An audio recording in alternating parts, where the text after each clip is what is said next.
All right. Okay, we good. Just gotta get the overlay right. All right. Shit. Start over again. Hi, I'm James Coleman. This is Big Games B.S, part of the Media Group, presented by alphaclinical.online.com. Alphaclinical.online.com is a go-to website for all things enhancement related. It helps you cope. It helps you do all kinds of other different things. Some of you guys really, really need this in your life. I don't know what to tell you, especially right now, SEC fans, Miami fans, Florida State fans, as we go through this process of hiring coaches. A lot of y'all need to get some testosterone. You have a lot of estrogen going on in your life, and we need you to get that bitch out of you. And while when your body's working right, you get to have joy, right?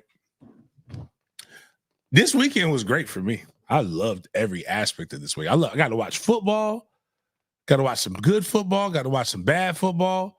I got to see grown men cry over things that don't even matter. I also think that we're going to see some things that I predicted start to happen because of what happened this weekend.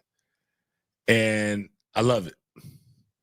Adrian put like she likes my shirt. I like my bells. I like my bells getting jingled. Thank you, Adrian. Adrian says she likes the shirt. It's like it says jingle my bells and I guarantee you a white Christmas. Yep. But Nick said, yeah, dude, did y'all see that? Nick was like, I don't know what all we got here or what all the insert got, but like Nick was literally like almost like choking up, like he lost. Dog, you know you don't coach at Bama no more, right? Joey Galloway, I wanted to say, for Christ's sakes, be a man. But I also got I got some confusion going on. But for those who listen to the show, we will be giving away a pair of tickets, some Mac Daddy tickets to the Gator Bowl. I will also be taking a group of 50 kids to the Gator Bowl as well. I was hoping that we would be able to see Miami or Florida in the Gator Bowl. We almost got the worst possible pick matchup. I can only say this on my show. I don't think I could say that tomorrow. I think we might be doing it tomorrow, Miles. The Gator Bowl wrap up. Excuse me. The Tax Layer Gator Bowl Drive the Selection presented by Toyota. I can't say it's the worst possible matchup on that. That would be a bad look.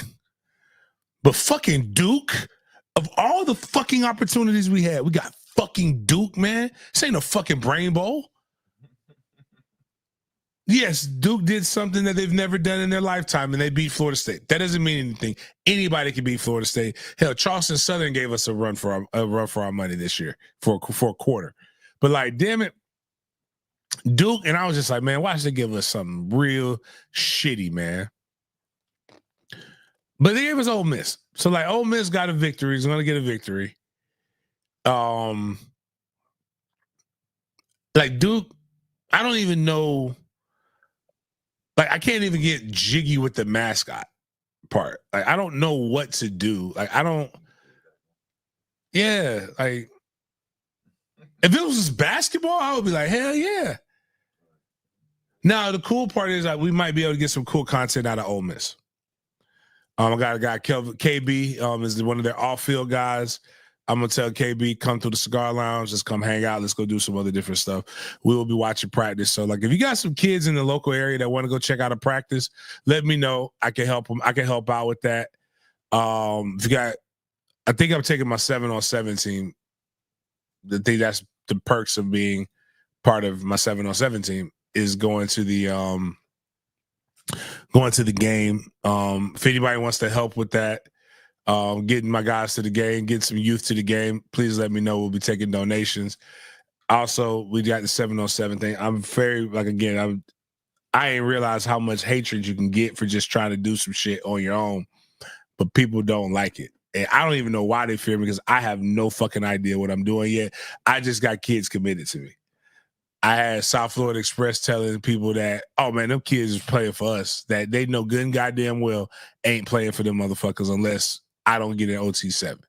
So, but that means fear is a motivator. I like that shit. I'm also in 2025. My vow, as I clean up and I get better, become better as a person. Because this is that time of year. What we actually, I want to know what some of y'all New Year's resolutions are. Like, we got to get started. We all got to start getting there. I want to become a little more organized, but I want to become more bold. Like, maybe more confrontational. Like, if you say something and I see you, I'm going to ask you about it. So, I tell you this much right here. I'm going to put this proclamation out there. Domo National Team MFTK, as we continue to move forward, we have a tournament, Battle Miami. I want to see the motherfuckers with South Florida Express early. I want to see you. Just letting you know. I heard you talking shit. Don't know why, but I heard you, but we're going to see you. And that will be one of the things for us getting there. Like, going there. I want the first day. I don't want to chance it. No, I want to see it. I want to get, like, if you're going to either whoop either gonna whoop our ass or we're going to whoop your ass, but some ass is going to get whooped. So, but that's going to be one of my New Year's resolutions. If you guys got some resolutions, please share them in the comments. Let's achieve our goals together. I think the problem with No, I don't think it was Dirt. I don't know if it was Dirt. I don't know if it was. I think it was Jay, but I don't know. I don't fucking know Jay like that. Like the problem, Luke, is I don't know what these motherfuckers just be talking. But I'll tell you what they told. They told Travis Hunter that who's committed to play for us. They ain't really got them cats on their team. Like, damn, dog. Like, and they said the Mandarin cats. And so what happens is when people know that's a tweak to me, man. You can't say Mandarin. And I'm like, which Mandarin kids I don't got? But whatever. I digress. We over here, people over here gang banging over little boys in tights and hats with propellers on them, touching each other, sweating and gyrating and shit. Like this is what we beefing about, man. We grown men out here, man. But anyways, the whole purpose of this is to get, raise awareness and get shit going, but blah, blah, blah. So that was what that is. I'm inside the world's greatest cigar lounge, Goodfellas Cigar Lounge. We got light-skinned motherfuckers saying we closed the shit with this right here. I have no idea why people are even people be dumb shit, man. Like, but clearly we're open. I had to fucking work, man. I had to sell. I was out here slinging cigars. Out here moving product. What I don't want to do on a Saturday? I would have loved to have just come out here and hang out with Pierre. But I didn't want to work. I'm sitting at the bar watching the games. And you know what people had the audacity to want to do? Buy fucking cigars while I'm watching these games. So I have to get my ass up, walk over there, like, well, why won't you sit right in front of the humidor so you don't have to keep getting up and walking? Because I can't see the motherfucking game. I want to watch it on the TV. I don't want to watch it on my phone. But I did learn that, have you had, if you drink beer, I don't know how people drink like Bud Light, those things like that. Those, I don't like those. But drink those when you're here because we got to sell it. Modelo, that black Modelo, that one is good. That Negro Modelo is where it's at. So don't give me the gold Modelo. Give me the Negro Modelo. But y'all come over here. We got that. I'll probably be working again this weekend. So if anybody wants to come hang with your boy. I'm going to tell you this right here. If you are colored, not a colored person, but a colored member of Den Media Group, and you come here and you can prove that you're a colored member, I will get you your first. I will get you your first drink. But we're not going high. I'll get you a well. The well will be on me. The well is on me. So $3.99 can get you probably like a $6 shot. That's the part I don't be tripping about. Like, y'all do realize that if you win, I got to catch up on the fucking college football pick'em and the NFL pick'em. I'm sorry, a lot of wild shit's going on. But if you win 1 week of college football pick'em or NFL pick'em, you paid for a year membership, and you got money back. You drink Crown Royal. Our well is different than everybody else's well. Like, we don't have cheap shit here. Like, don't get into that y'all bougie and shit. Or fuck it, I'll cover up to the cost of the well. So like, you go buy something else, but that's just it's a coupon. So you can, if you bougie and shit. Now, if you're an all-in member, drinks on me. Drinks on me if you all in. But I think it's only 2 of you guys right now. So, hey, but plus also, but if you do want to become an all-in member and you do want to do stuff like February, the Super Bowls in New Orleans, if you do want to come hang out with me, actually, shit, if I'm in your city and you're an all-in member, feel free to come hang out with me. You know, we're gonna have a split difference time, and you'll be kicking it with me. We got the Super Bowl, we got the Combine, we got spring game tailgates. Hopefully we'll do a reset. Hopefully next year will be better. But we got all this other shit. The portal's finally opened up today. We will let intern Jaden tell us where the direction we're going to go with the show, and then we will go from there. Happy Monday, y'all. So today we're going to start a little different. So we got some local high school football news with Rain High School. Shout out. Itchy Bam. State champion, 6A, 3A? No, 3A. 3A state championship. Big boy fucking football. And we're going to go with just a little news about FSU, and James wanted to touch on the subject with FSU. And we're going to spend most of the show just talking about the conference championship weekend, score recaps, the final bracket, post some memes about Bama and Miami, and just touch up on some of the games that were on Friday and Saturday. And then we have a couple NFL clips, and then we got our big Games B.S. Segment where we just touch on stuff that's not really sports related, but just pop culture. So we got Master P's son. He had a little criminal activity going on. Then we had Carson Beck trying to launch his rap career. China living in 3024. And we got some Jetty videos and a basketball videos, and you always got to keep your head in the game. That's how I'm going to touch on that. But first things first, let's get this link posted up for the Reigns football team. Is it the thing I posted yesterday? Okay, yeah, okay. All right. So before we start this, I'm gonna let you guys see how solid of a guy I am. I have no quarrel. It's about the kids, right? But the adults be fucking the kids shit up. I'm gonna tell you this much because I coach football at Mandarin. For whatever reason, Itchy Bam got beef with Mandarin because we don't play. And they just keep calling us out, blah, blah, blah. And they just like to poke fun at us. Our quarterback goes down. Our season's a little bit different. Like anybody who doesn't believe Mandarin would not be going down to Fort Lauderdale to play the state championship if Tramel Jones was there. You're smoking ass. You're not even smoking, like you just whatever. But Reigns guys found y'all season wasn't that great. Bitch, we lost. Like we had like all kinds of season-ending injuries. But the adults make it hard to root for the kids, but I will never not root for the kids. Like for me, anybody else, I would say y'all got all that fucking pride, but y'all out here doing GoFundMes. When we went to the state championship game, we knew we budgeted going to the state championship game. That's what we expected on the South Side. Didn't work. But we budgeted last year. We didn't go out here putting up no fucking GoFundMe pictures and shit like that.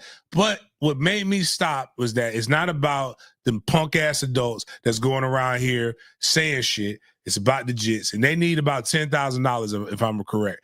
But I want to help raise that. So you said we got that link up here for the Itchy Bams. So there, this is what I did right here. So anybody else would have been trolling and doing all this other stuff. What James Coleman, did was I put my own. I saw a tweet from my guy Tony Williams, whose son is one of their starting linebackers. Good get. I think it's called Ducey. And then I just said, hey man, let me go up here and help Reigns go because I would love for them to bring the title back to Jacksonville. They've got 3 state championships already. It would be cool to have them get their 4th one, even though I know if they get that 4th championship, they're not going to say, hey, man, thanks for the city for supporting me. It's going to be all about Reigns. It's going to be, yeah, Northside Pride. This is why you need to come here. It's going to be another dude with a shirt off and shit talking about me, calling me Urkel or some shit. But like, oh, you an asshole, Luke. Okay, shout out to Herb Hand. Now we'll get to that. Miles, go look up some Herb Hand stuff, please. So when we talk about Florida State, we could get into it. It's the offensive line coach from UCF that I told you I was going to get hired a while ago. But yeah, so it's good for them. It's a good experience. And Luke, I don't think they're going to win. I hope they win, but I don't think they're going to win. I think the West has got a lot of offensive firepower. And Teddy Bridgewater got them boys operating at a level that's pretty fucking high. They have literally whooped the shit out of everybody that they've played. Booker probably had that. Do we have to fight? There was a fight to start off the game. And shout out to my guy, damn, what's my guy's name? Dream Kings film. He got caught up in the scuffle. Tried to get out of there. The Booker kids kind of ran him over, man. Dream Kings, dope guy, does a lot of content for the area with high schools. I hope that he's recovering. I'm gonna hit him up because I won selfishly. I need him at my 7-on-7 tryout on Saturday, but I just need him. I want him to be recovered. So he's a good dude. He's a Reigns alum as well. Actually, shit, motherfucker ain't gonna be in my goddamn game. Just thought about it. That motherfucker gotta go to Reigns' game. Shit, I know he gonna be there. But anyways, they went out there. They played Booker. Booker's coach got kicked out. The head coach got kicked out the game. Booker doesn't punt on 4th downs. And it was a really close game. I want to shout out TJ Cole. I think that's his name. Make sure if I'm wrong, any Reigns guys listening, please make sure I'm correct on this. But I believe the young man's name is TJ Cole.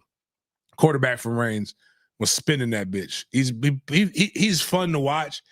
He's a touchdown waiting to happen. He's also a turnover waiting to happen sometimes. But he is a fun kid to watch. Like I said, I really Solomon isn't playing for them. He's been hurt. They have some other good linemen. They have a kid, I think, that's committed to Rutgers. It's a D lineman. I really hope that Reigns goes down there and they're able to have a great, bigger than just winning. Those kids have a great experience. That being said, I think I'm leading them to slaughter. I don't think that they'll beat Northwestern, but I hope they beat Northwestern. So don't take me out of context. I don't think you'll beat Northwestern, but I hope you beat Northwestern. But if we click on that link real quick so they can just see, you don't have to give the whole thing, guys. And I think a lot of times people get caught up in, oh, well, I don't have any money. No, you got $1. You got $5. If everybody who listens, if just right now, we got 248 people listening under the sound of my voice between the different channels. If everybody gave was it $5, $250, so $250, $500 a stack, $12.50. That'd be $12.50. So, don't drink a coffee.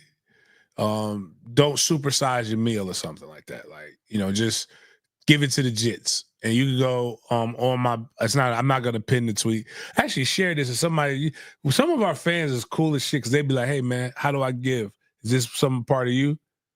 And I'm like, "Nah, this ain't really a part of me. This is about the kids." Okay, cool. Well, let me know when you're doing something. And I'm like, "Shit." So, no, but if y'all can support, if you have something, I know it's Christmas time. Support the jits. I'd appreciate it. They would appreciate it. It has nothing to do with me. Shit, Charles, give them, like, I'm sure they're gonna keep fundraising the money, dog. But what I really would like to do, and this is my only issue with this is why I be like, y'all be on that fake Black Pride shit. So they should have never had to do this. It should have been the minute they got the state championship, one of them former all pros, which probably will happen, but one of those not all pros, they have all pros too, but one of the NFL Hall of Famers or somebody like that should have just wrote a check and just said, "Hey man, I don't need you. I don't need my high school begging for money." Like, boom, boom, boom. Here you go. Enjoy. Matter of fact, here's an extra $2,000. Go buy him some sweats. Buy him some cool sweats. Shit, most of that money coming from the goddamn buses. The bus is expensive as shit. Them charter buses expensive, man. Shit crazy. But Itchy Bam, hope y'all win, man. I know I said I don't even know how to say it, but I ain't even gonna say it right. It's Itchy Bam till I die. But hope hope they do their thing, man. But Northwestern got to stick. And again, that atmosphere is going to be crazy. It's 20,000.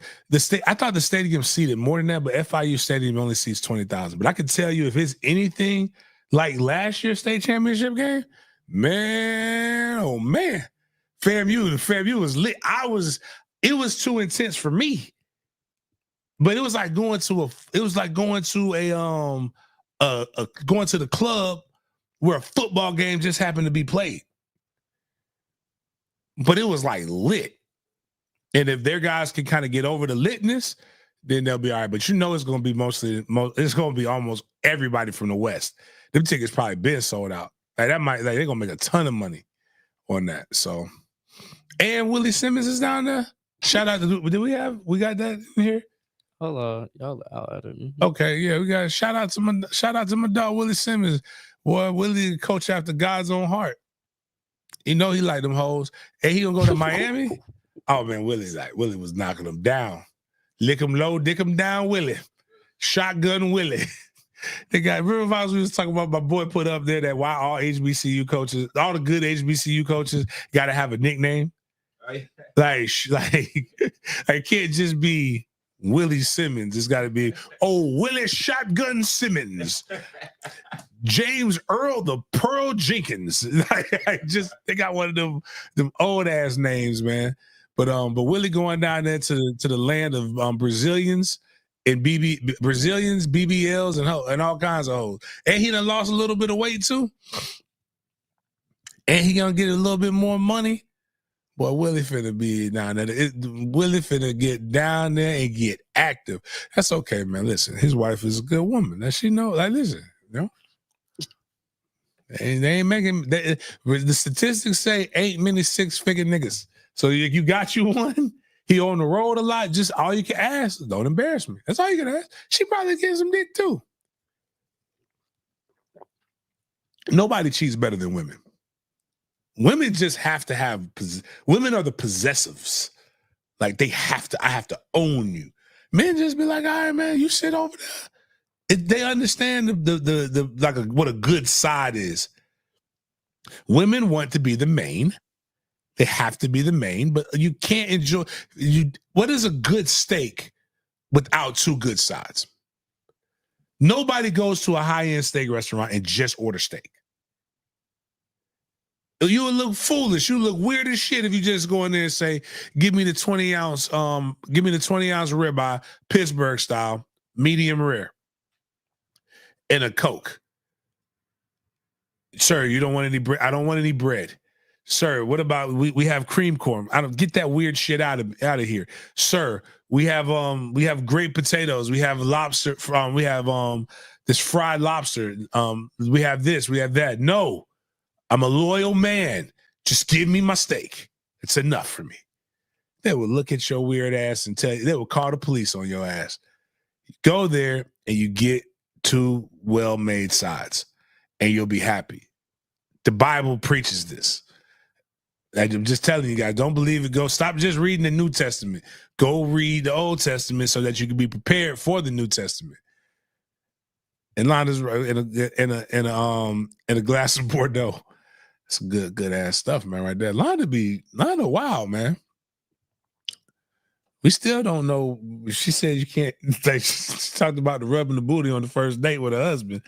She's like, we still don't know what's going on there, man. But we know Londa's wild. But Willie's down there, and he's been trying his hardest to get into that. The only scary part about the Willie Simmons thing, and what sucks, Willie had a good record at two HBCUs. He went from Prairie View to FAMU, and he won both places. He never could get another head coaching job. This man went to Duke for 6 months. Less than 6 months. This motherfucker already got a head coaching job.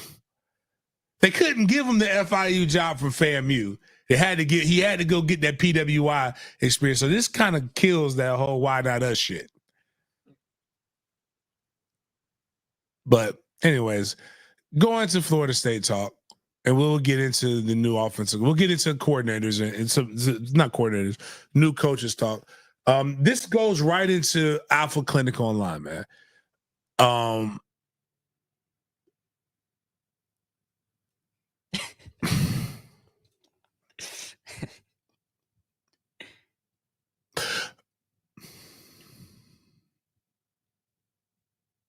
Before I get into the roasting, Zach, my 707 team, Team MFTK, literally is Team MFTK is going to be what our team name is.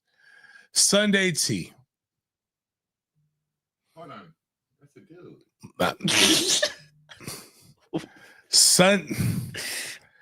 We used to fight wars, man.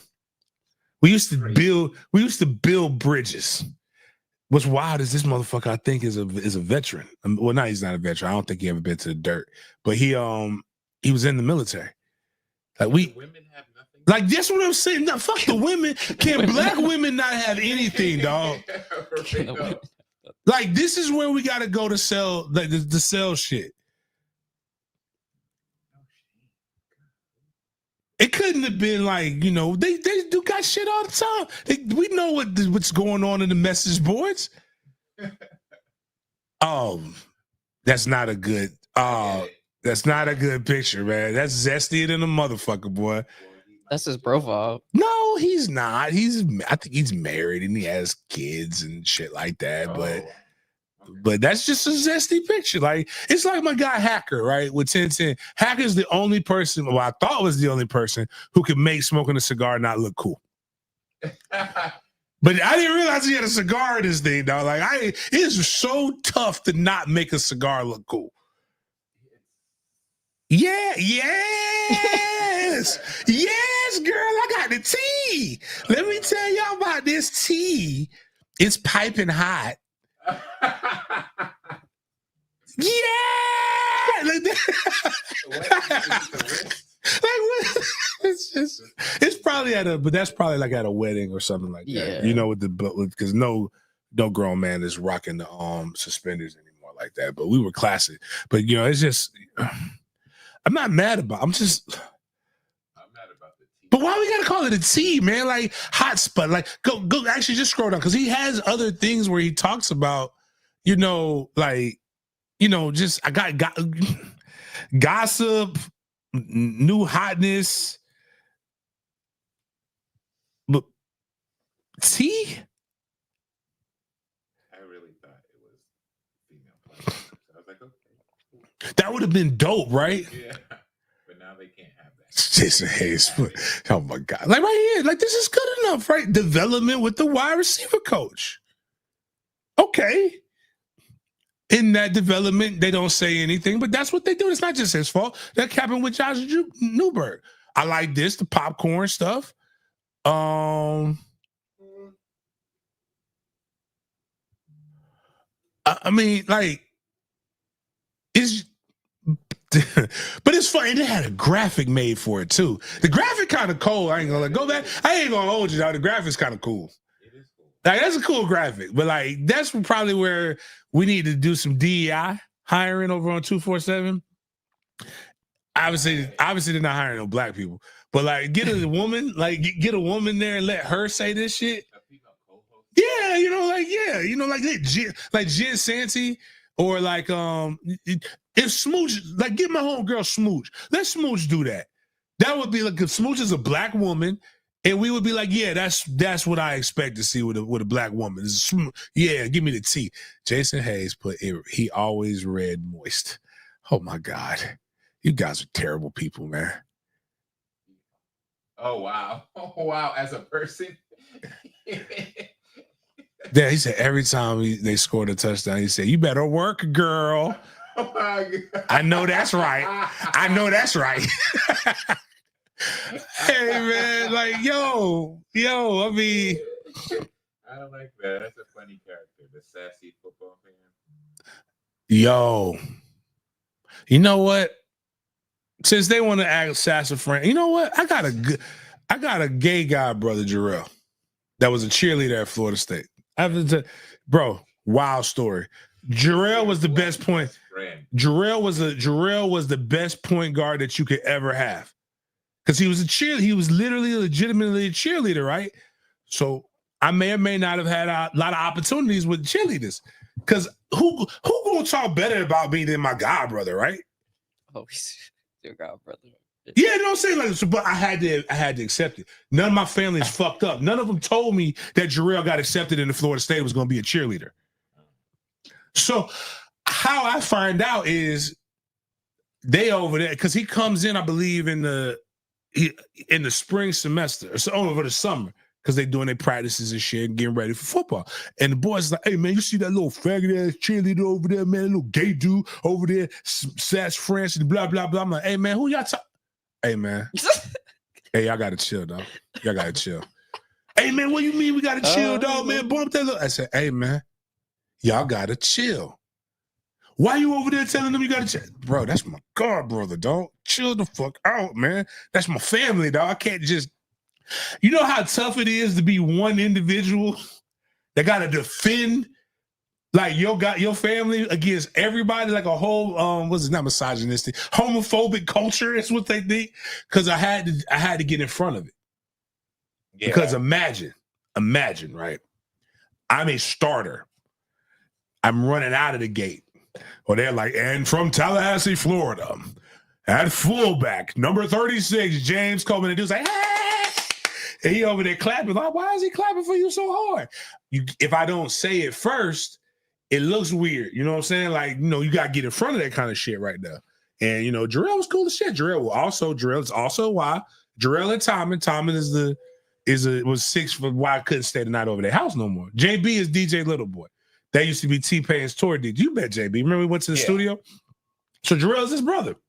Okay. So you got a super heterosexual hip-hop superstar with a guy brother he does real estate now in Tallahassee. Jarrell's good people. I love Jarrell. That's my guy. That's why I tell people all the time, man. It takes, we all grew up the exact fucking same. It's a conscious decision to suck a dick, dog. I promise you, dog. You will not catch the gay.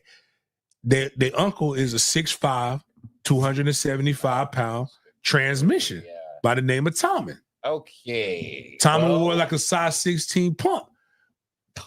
I didn't know any of this shit until I got older, and then I realized this motherfucker the same size as our All-American D tackle. I don't want to be around him. And I seen Tommen whoop somebody's ass at Denny's before for calling him. It's almost like that scene in True Blood. That really happened in Tallahassee, Florida, dog. That scene in True Blood really happened in Tallahassee, Florida. So what I'm saying is I will hire Jarrell, teach him football shit, and then I can actually use the T. But as a grown-ass fucking man, as a healthy heterosexual male, as Shannon says, I can't just come out there and say I got the T. It's just... And then when they click on it, it's just message board talk. Yeah. And then the message board said, the T that was piping hot is that I don't know what the fuck is going on, basically. If you summarize it, the T was nothing happening. I used to think they were over-exaggerating from black women, but then when I see all that... Nah, dog, that's literally that's crazy. All T. All woman. Man. Grown-ass man. You're a man. I'm a boy. Yeah, Damon? I found the scene. Actually, might not be able to. It'll probably get. Yeah, cuz cut. Nah, dog. Dead serious, man. Like, listen, Tommen was intimidating. Like, it could fight. Listen, dog, the last thing you want to do is get your ass whooped by a fairy. This is less surprising to the new generation. It's our generation that's still. Yeah. It's all new for us. But, like I said, they're doing their job. They got to report on something, even if there's nothing to report on. But could we have not, as a general consensus, let's let black women have something. Yeah. Let's just let them have something, please. We don't need to take everything. Damn, dog. I mean, next thing you know, you're going to be like Glorilla at the red light twerking on the headlights. Oh, my goodness. All right, so Herb Hand is everybody keeps talking about this. And my guy, shout out to my guy Jim, just text me. I've been talking about Herb Hand since. Yeah, I was just asking. You have it, or Herb Hand is just a good. He looks like your traditional offensive line coach, like he's a fat, jolly white man. But he's gone everywhere that Gus is gone. So you want to make sure you have guys that you hire that communicate in the manner in which you communicate. Oh shit! I just thought about something. I just realized the article I've been reading about him is on 247. Is by the guy we were just talking about. Oh man, exactly. Snow Cone ain't bad, dog. By Brendan. Yeah, he's not bad. That was sassy in the motherfucker. Like, I ain't gonna lie, they get a little sassy. Ain't nothing wrong with that. Okay. Let me see if Sheena could actually do. Believe it or not, you know who knows the most about most of our coaches? Sheena. Oh yeah. I'll tell y'all in a minute. I forgot all about my dog. She was up there. But anyways, Herb Hand is really good. If you go back and you look at what UCF has had, they've had top 15 rushing offense. They've had they ran really well at UCF. When he was at Auburn, they ran well. Everywhere that he's been at, he's been with them. So it's going to be easier for that communication to be able to be disseminated. And one thing I think is going to happen is Gus is just going to be an offensive coordinator and be able to float. And so that will keep you with Tony Tokart as quarterback.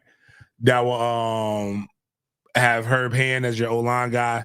You probably could keep Coach Thompson at tight ends. I've already told you guys that I don't think Yak leaving. So like Yak, especially with Yak got his running backs. So like I think that's pretty good. Herb Hand also probably keeps you in position for it was a 4-star. I think it was like that Cheston was the offensive line, 4-star offensive lineman that was committed to UCF. He's a good recruiter. He coaches pretty hard. That's Gus. Oh, that's the wrong screen. Yeah, this is my tab.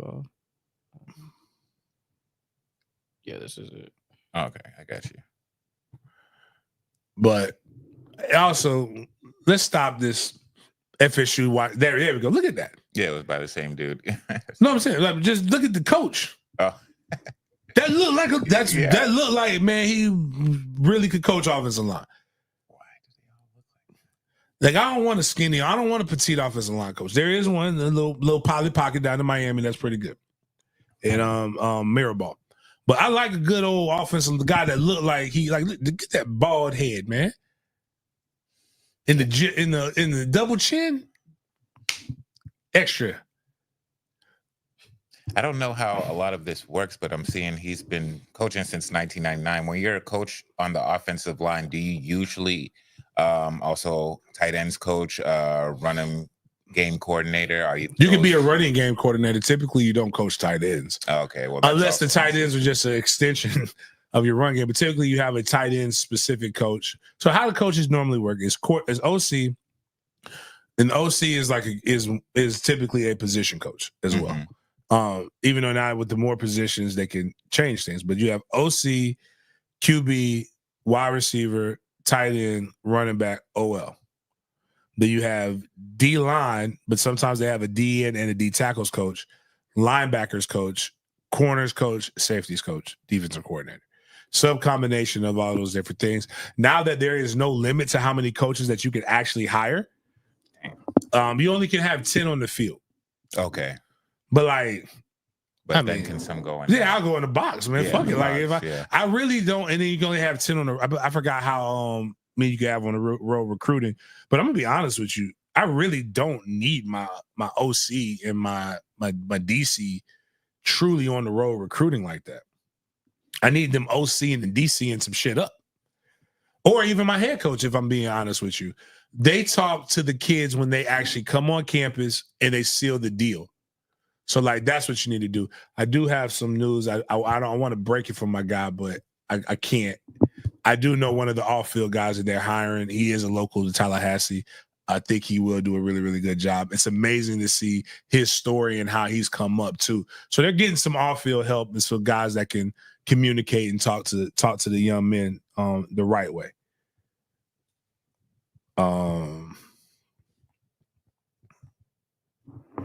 Yeah, he's been since 1999 at Clemson, West Virginia, Vanderbilt, Penn State, Auburn, Texas, UCF, everything from offensive lines coach to running game coordinator. So he's been in that realm. Which running game coordinator is just basically you're the offensive line coach and you coordinate the running game. And then they have on 247 his all-time commits, which is top would be Calvin Ashley, who was a 5-star at Auburn. So they're getting cats that can recruit. And I think that's important. You got to have that. And read off the places that he's been again, please. He's been at Clemson, West Virginia, Tulsa, Vanderbilt, Penn State, Auburn, Texas, UCF, and his last place, Charlotte. Last place is Charlotte. So he's basically been at a bunch of different D1 institutions. So like he knows what it looks like. Everybody's roasting Miami in the comments about the Pop-Tarts Bowl. Oh wow. We're gonna get to that. We'll get to that in a second. I like this guy. And not necessarily, remember what I've been preaching to people, it's not necessarily about the coordinators as much as it is who the coordinators are going to bring in. So this is when your continuity and staff will lead to having a bigger impact. So I'm with it. The funny thing is the wide receiver coach is kind of like going into different realms. So like we've got Taquan Underwood, who was originally the guy that everybody was talking about. Like, so I was hearing Taquan Underwood when right after they fired him from Notre Dame, and we started talking about that. Then it shifted a whole bunch of other places, so it's now back to Taquan Underwood. So either we've missed or we just gotta like repay people, pay them a little bit higher. We also had another pickup as well on for the safeties coach position. We got Evan Cooper, who was on the Nebraska staff as well. Do you think this is a good pickup, James? I do. But this is what I want to get Sheena on here about. Because Evan Cooper, again, when you just straight up resume, right? One of the things that you want, one of the things that will do a really good job of help you in recruiting, NFL experience, college experience. He has been everywhere that Rule has gone, from Temple to Baylor to Carolina to Nebraska. So like he was one of the guys that Rule's got, but he's got a lot of experience. Same thing with so that's why I like Coach White. Coach White has the NFL experience. He has the college experience. Same thing with Terrence Knighton. NFL experience, college experience. I mean, when you look at now, I don't necessarily groove with the secondary at Nebraska as much, but I think keeping him and Pat Surtain really will be because Surtain coaches corners. So you have a guy with the corners, you got a guy with the safeties covered, and again, continuity in staff helps with the transition a lot better. Growing to that 3-3-5. Surtain can get in the lab together, get better, but he's got three coaches that know what he's talking about. Himself, Terrence Knighton, and Cooper. So I think those are good guys. Again, another guy who's a strong recruiter. Went down there with toe-to-toe with Miami for a couple players, pulled them out. One thing that Mike is doing, people don't pay attention to, when Mike first got here, he wasn't hiring people with Miami ties. I mean, with Florida ties. Now you better have some kind of connection to Florida if he gonna bring you in. And Terrence Knighton played with the Jaguars, connection to Florida.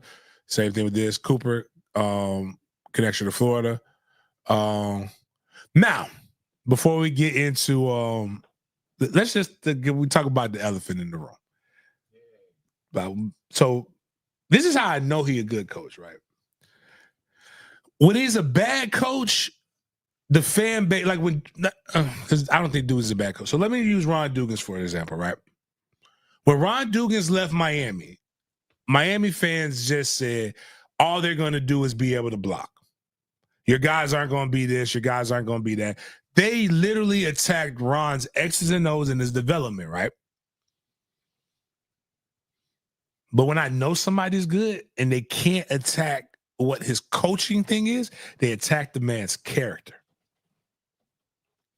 And so one person put on there was like, I hope you guys, God will punish you for hiring this guy because he's because of due to infidelity and things of that nature.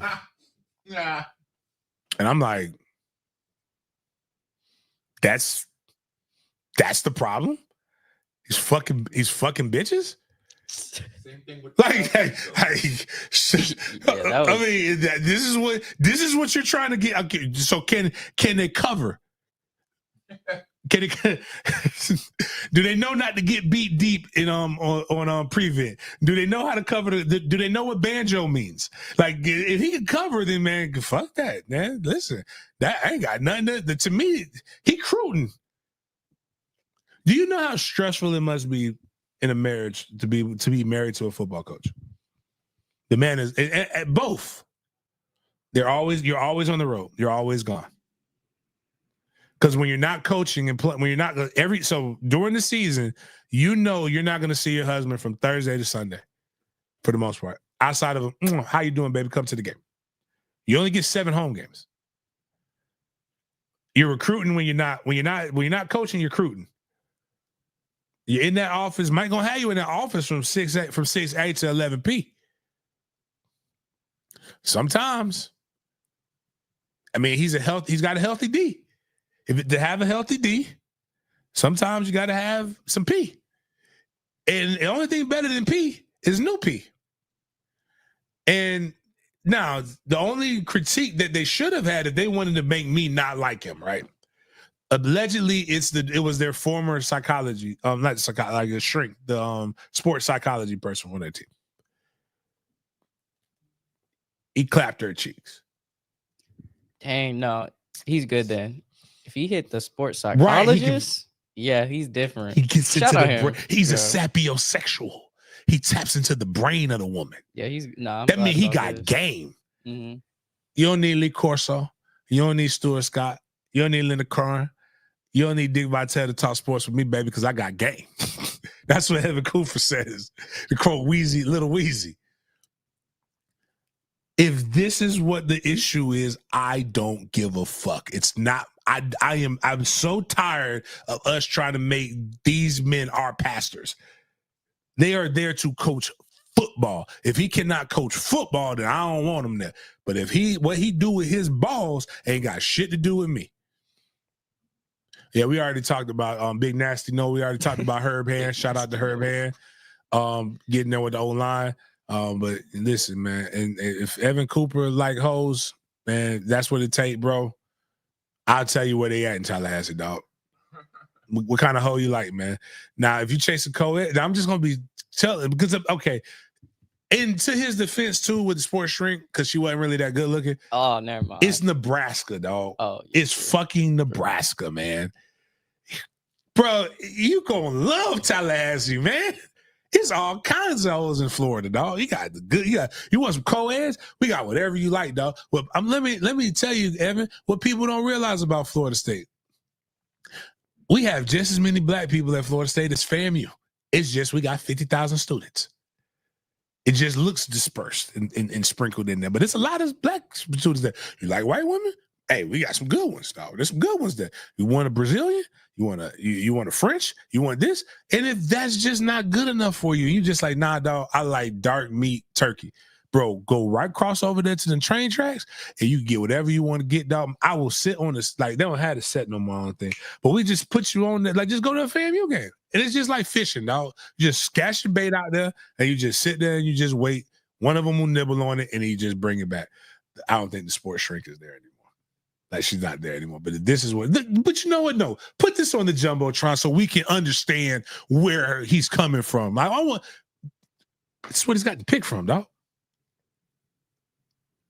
What y'all expect, man? You think Monica Lewinsky's the baddest bitch that Bill Clinton could have bagged? He's a fucking president of the United States. But sometimes Stephen A. Smith said it the best. A 3-star with heart is sometimes what you need, man. You need a good, solid 3-star that just gets out there and just does the dirty work. Like, I'm not saying these are not the women that he was with. I want to say that. I think I have a picture of the woman that because somebody shared it because she threatened to sue.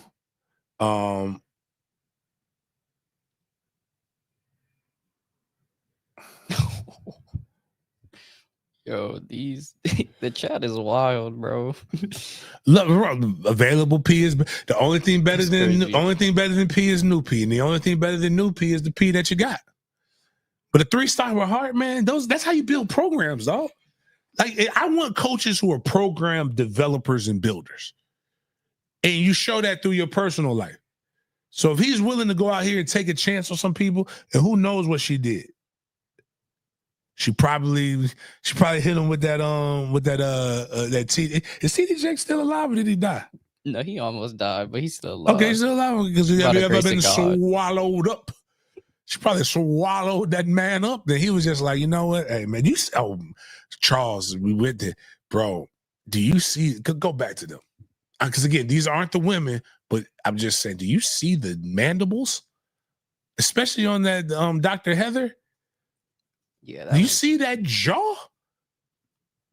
Man, that bitch Jabberjaw. Man, that might be why it took them so long to commit.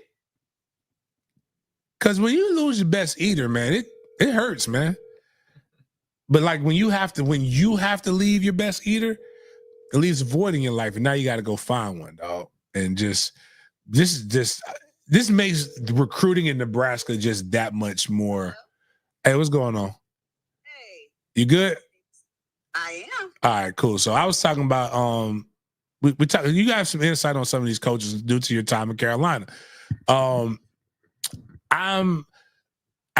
Before we get into it, we were talking about Cooper and some of the reasons why Nebraska fans didn't want him here, but I'm looking at what he had options with, and I think, you know, the fact that he's willing to go after 3 stars with heart in his relationships makes me want him more as a coach.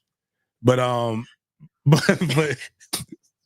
for those who don't, I've heard good things about him when it comes to recruiting. You know, like, wait a minute, what kind of recruiting? Recruiting, like, I was talking about. My bad. I apologize, Sheena. I was just talking about, like, you know, they say he's unfaithful. Well, he likes to get active. But if I'm looking at what he has available to him at Nebraska, and it just didn't seem very like he's willing to give a chance on some women as long as they're good. But that might help in recruiting. But what do you know about our hires? Was Tony White there too? What's that? Was Tony White on Carolina staff or no? Not that I know of. You know, they came in with Rule, like, you know, Knighton and Cooper did, and that was the COVID year, so we didn't really see the position coaches as much because of just how limited things were with, like, how close we could be to the field and, you know, on Zooms, and we didn't really get any access to those guys other than Matt Rule, you know, a handful of players each week. But doesn't ring a bell. Not to say he wasn't here, because he very well could have been. And there's been so much turnover here that I can't really keep up with everybody. All right. But what we do know is that Pot Roast, Terrence Knighton, and Evan Cooper were on staff. What's that? That we know Terrence Knighton and Evan Cooper were on staff with the Panthers, correct? Yes, for sure, yeah. All right. So what do you remember about them? Like, what was your experience with them as coaches with the Panthers? Because nobody else knows about this stuff. When I saw all of this, I'm like, oh damn, I know Sheena got to know something about them. Well, you know, they came in with Matt Rule. Matt Rule is very, very loyal to, you know, his staff members. Hold on, real quick. My bad. Hold on, real quick, Sheena. I forgot you're a black woman. So for those who don't know, Sheena's a black woman. I can use this because we got white men going around here saying something. Can you say this is Sheena with the T? Sheena with the T? I don't know. That sounds so cliche. Let me think of something else. Well, white men are using this to get subs. Sheena with the sauce is better. Okay, I'm with that. Yeah, okay, see, that's why these white men be stealing their shit, because they always coming up with something better. Yeah. I see. So they be leaving they leftovers, and then so everybody. This is why, again, black women could rule. Y'all gotta stop that shit. Y'all could rule the world, but y'all be leaving y'all leftovers, letting everybody eat. You gotta starve these motherfuckers out so they can stop using y'all slang. But anyway, all right. So Sheena with the sauces, we're talking about 2 of the new hires for Florida State in their time at Carolina. Sorry, my bad. Go. Yeah, but what I was saying, you know, Evan Cooper and Terrence Knighton, they came with Matt Rule, and Matt Rule is very, very loyal to what he knows. He is a creature of habit. They had been with him at several other stops. You know, they went back to Nebraska with him from Carolina, and I think that says a lot. Evan Cooper he's a little strange. I'm not gonna hold you, a little unorthodox to say the least, but it seemed like Nebraska fans really liked him, and they felt like it was a loss to lose him when they did, and they lost him abruptly. He was good at recruiting, when it came to the secondary. The fact that the Seminoles are willing to kick the tires on him, I think speaks volumes. I don't think that they take their hirings very lightly. And it'll be interesting to see how Cooper, after a season out of coaching, how he rebounds. I think it's interesting, and it's very rare to unceremoniously kind of be, quote unquote, goaded into resigning, because he resigned abruptly, and I believe it was resign or get fired. I don't know for sure. I'm just telling you guys what I presume. And to be able to bounce back, not just with getting, a college position coaching job, but Florida State. Like, I don't care how bad of a season Florida State is coming off of. Florida State is Florida State. And I think that that's a huge opportunity for him. And hopefully whatever caused him to abruptly resign in Nebraska does not rear its head again in Tallahassee, because they don't play. I think that much shorter when it comes to the Seminoles, because there is a tradition that they need to get back to. But for him to have this opportunity, it's rare. It's rare, and especially for Black coaches. And I'm telling the truth, to be able to rebound like that. So that says a lot about what they think he can bring to this program. You said he's weird. He's unorthodox. He's a little strange. Expound.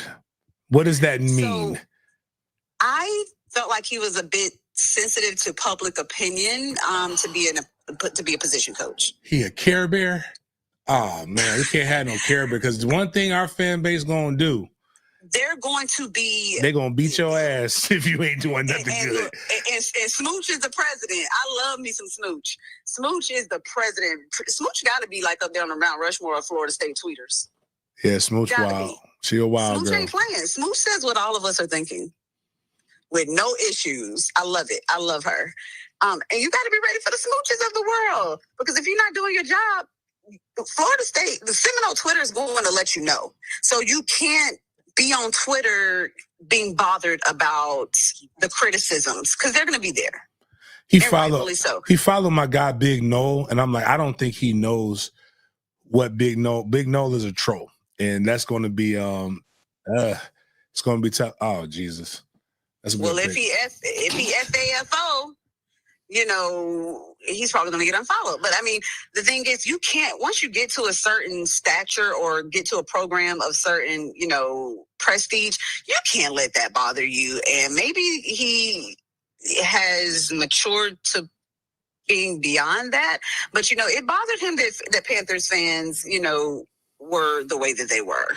It bothered him that Panthers fans hated Matt Rule. And I remember the conversation with him. I asked him, I said, why do you care? If both of you guys are in Nebraska, why do you care what Panthers Twitter thinks about Matt Rule? As a person, he was like, oh, why don't they like him as a person? It doesn't matter. He got paid. Fair. And then he went to Nebraska and got paid there.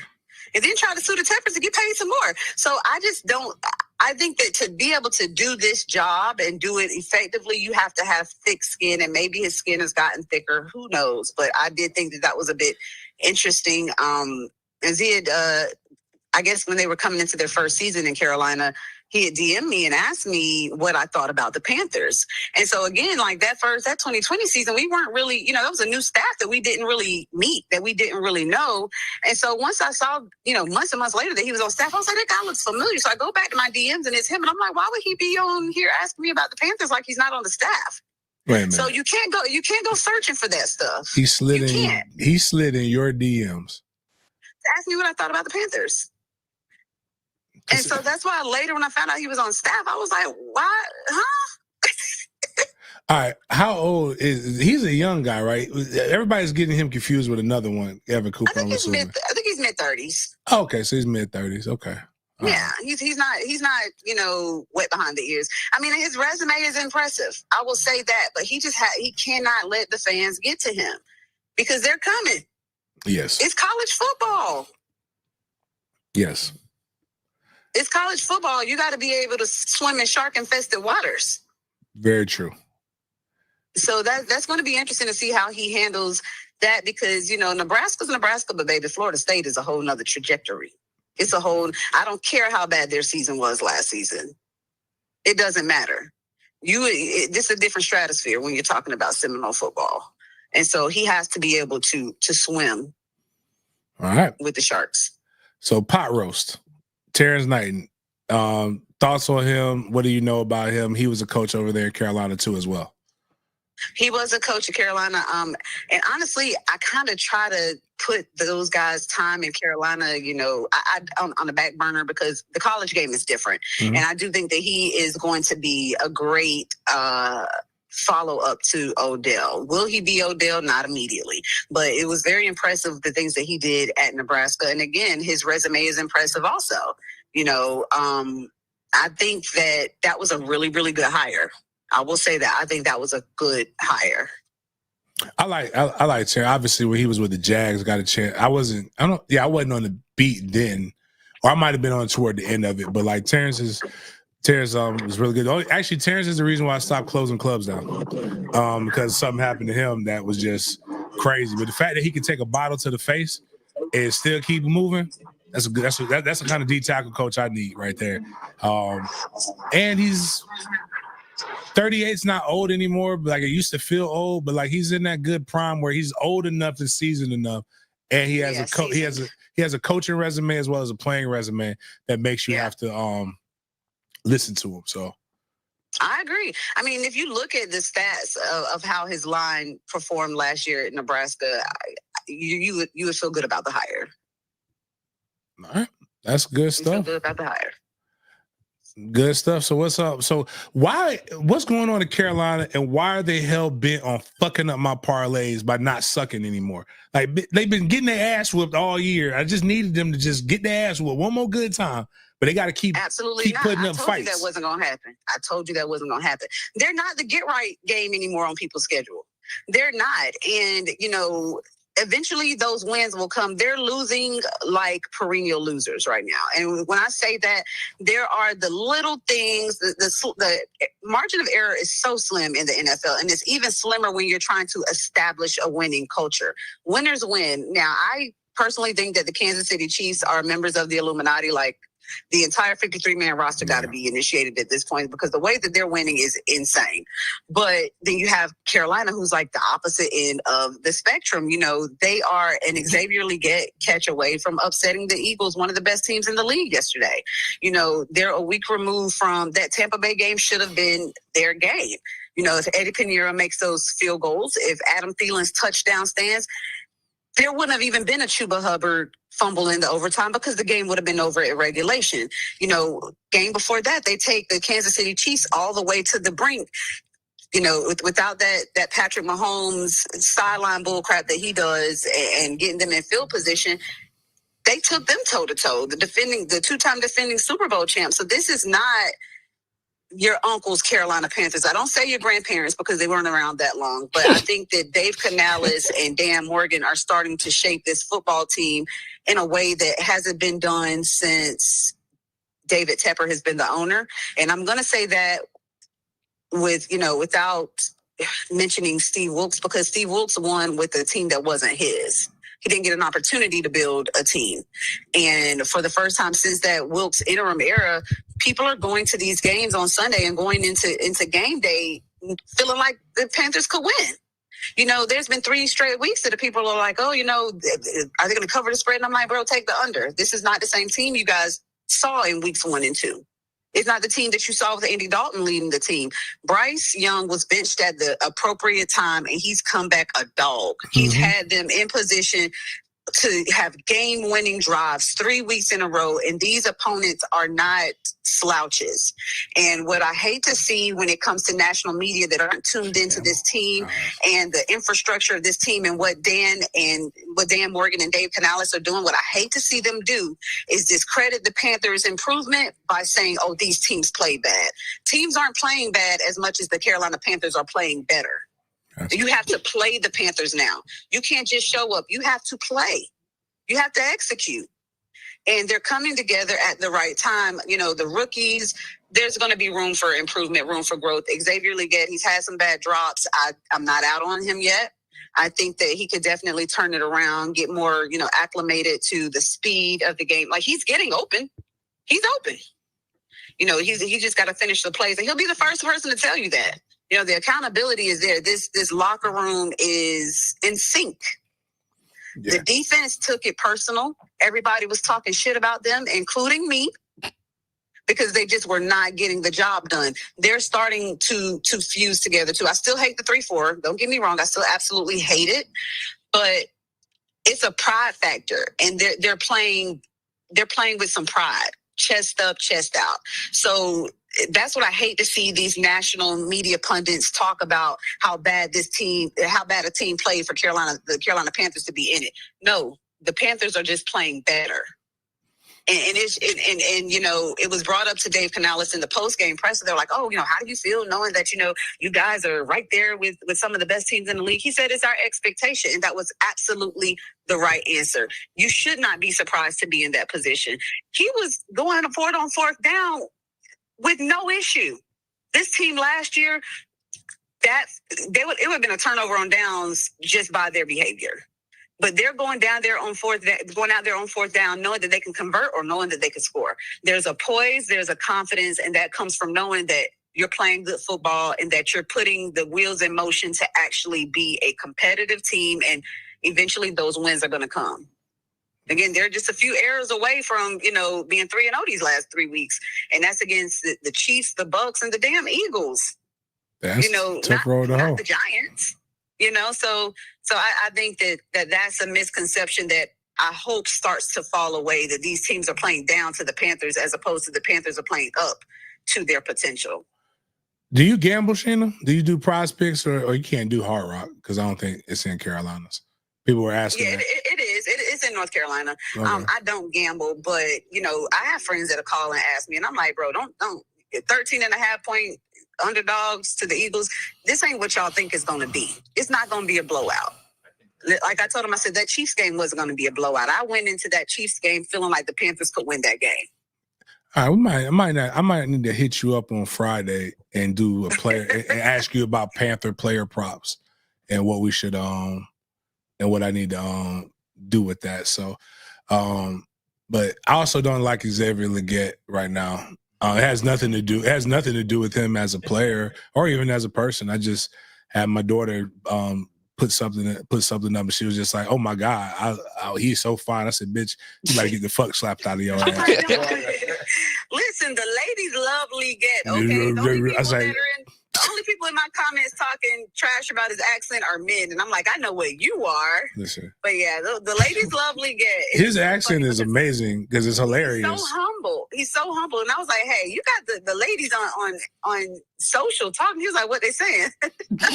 I bet you like, what is it?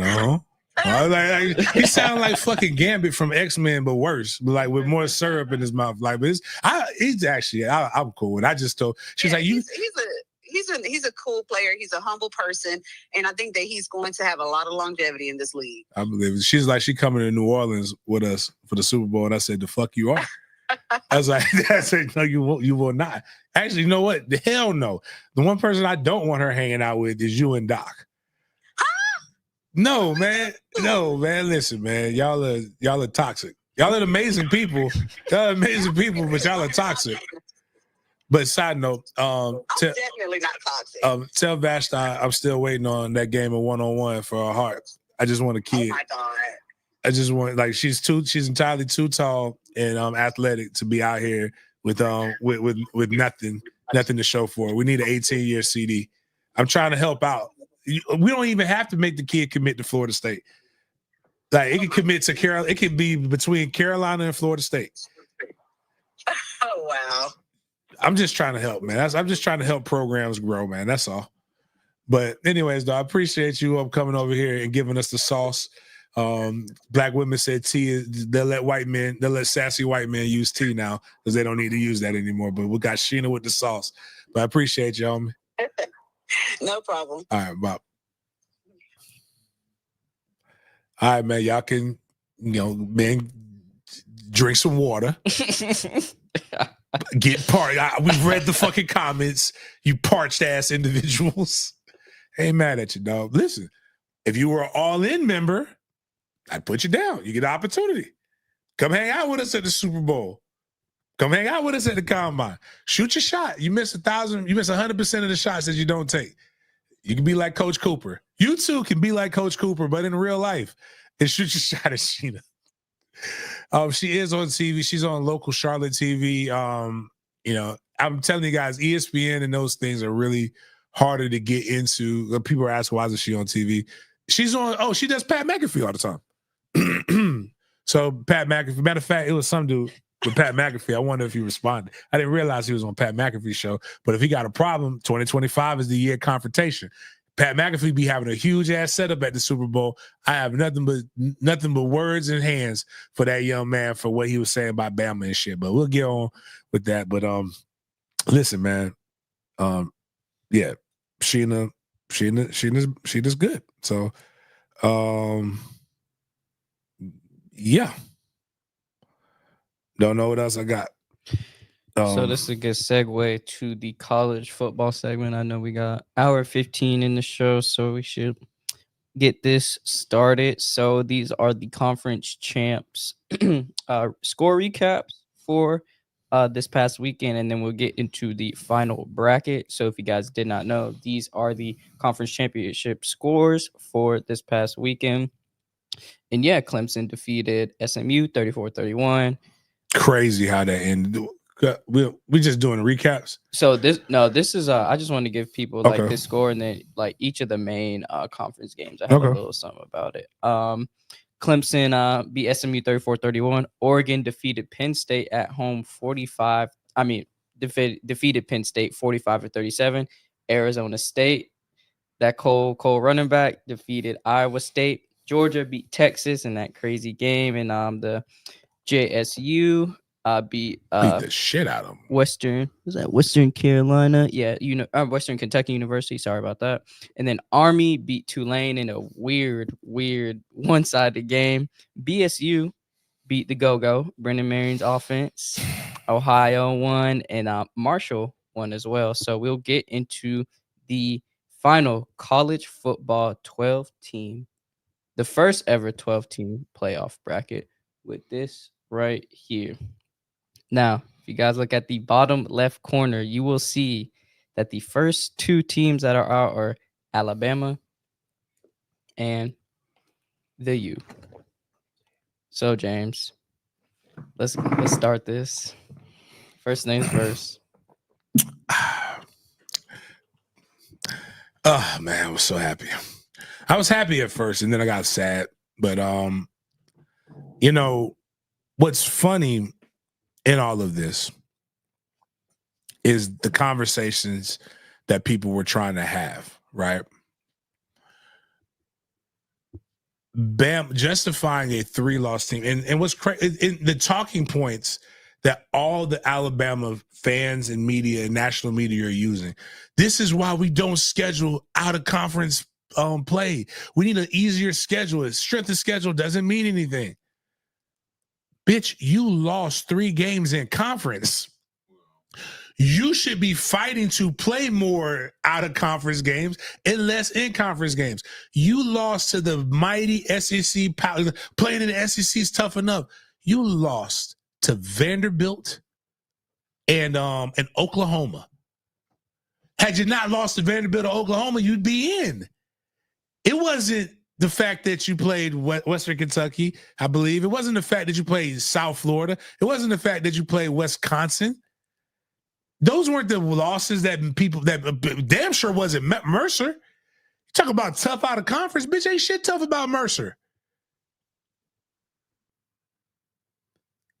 You lost because you're not in because you lost. And the fact that Nick Saban is over here crying and the fact that everybody keeps spouting the same talking points shows me that it makes me question No Child Left Behind. It makes me question your logic. Like, to be honest with you, Nick, they're in this position because of you. You left them.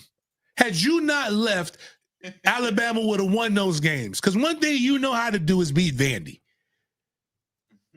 One thing you weren't going to do is let your team lose to Oklahoma. You let some West Coast liberal come into the heart of conservativeship and lose to smart schools. Vanderbilt is a smart school. They play academics. They do not play football. Oklahoma beat you in a manner in which Bear Bryant would have beat teams when in his heyday at Alabama. They have no fucking wide receivers. You want to talk about the games that you won, but you don't want to talk about the fact that you lost to a team that literally had no wide receivers. You lost to a team in Vandy where none of us can name. Their quarterback is petitioning for like a 7th year of eligibility. None of us can name another Vanderbilt player off the top of our head. Thank you, my guy Anthony. Vanderbilt came to play school. You lost it to you lost to Heupel. 3 American football points to Oklahoma. And you talk about how then everybody goes to the out-of-conference schedule. Like, that's what prevented you from getting in.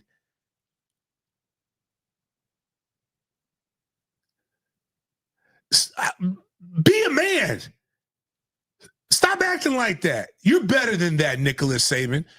And I get Kirk Herbstreit acting like that. Kirk Herbstreit's son is going to fucking Michigan, and he played at Ohio State. That's a man who has no control over his fucking household. That's a man who wears the panties in his house. So I get why he act like that. Dude crying over a fucking dog like that. I get why he's doing that. Sensitive to fucking people, can't even stand on his own opinion. It's so sensitive and sassy because people lighting this punk ass up for what he's supposed to be saying. That's why I expect that from Kirk Herbstreit. I do not expect that from a guy who I consider to be the GOAT over my GOAT. You're wrong for that, Nicholas. I am disappointed in you. That's what the white people say. I am disappointed in you, Nick.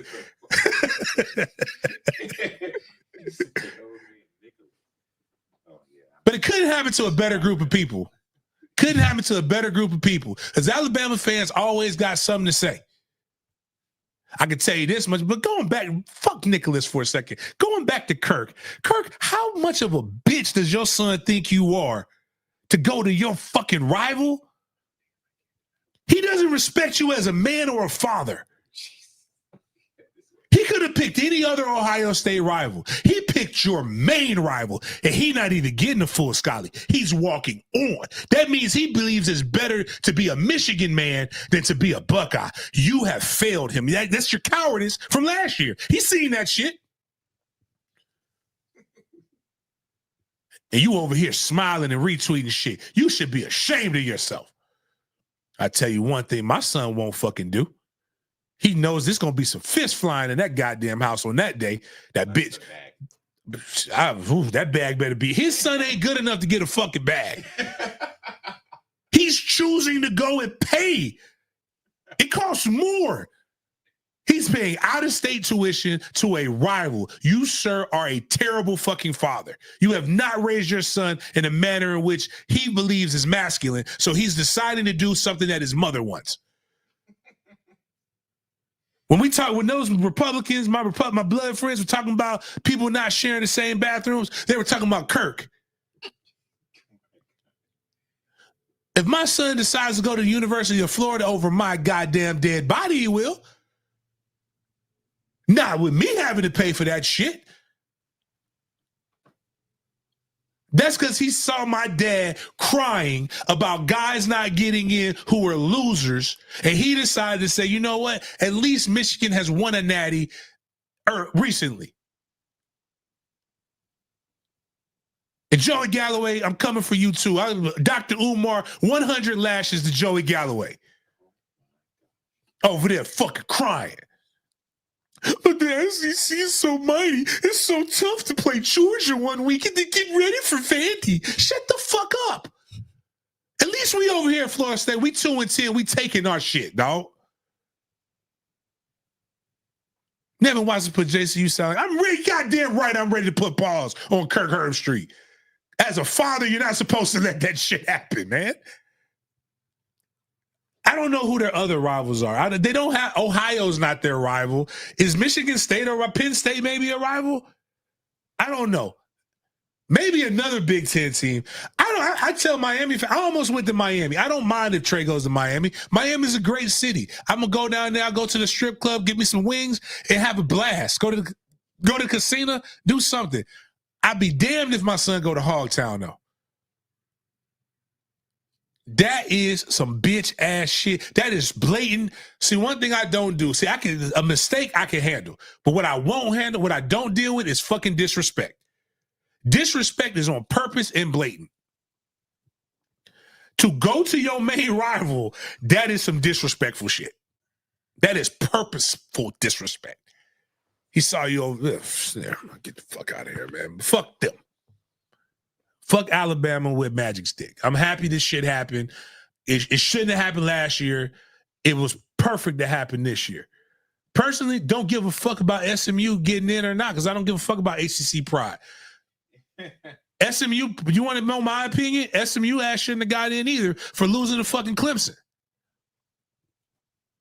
You want to know my real red-blooded American opinion? Is Army should be in. They're the only team. They got one loss.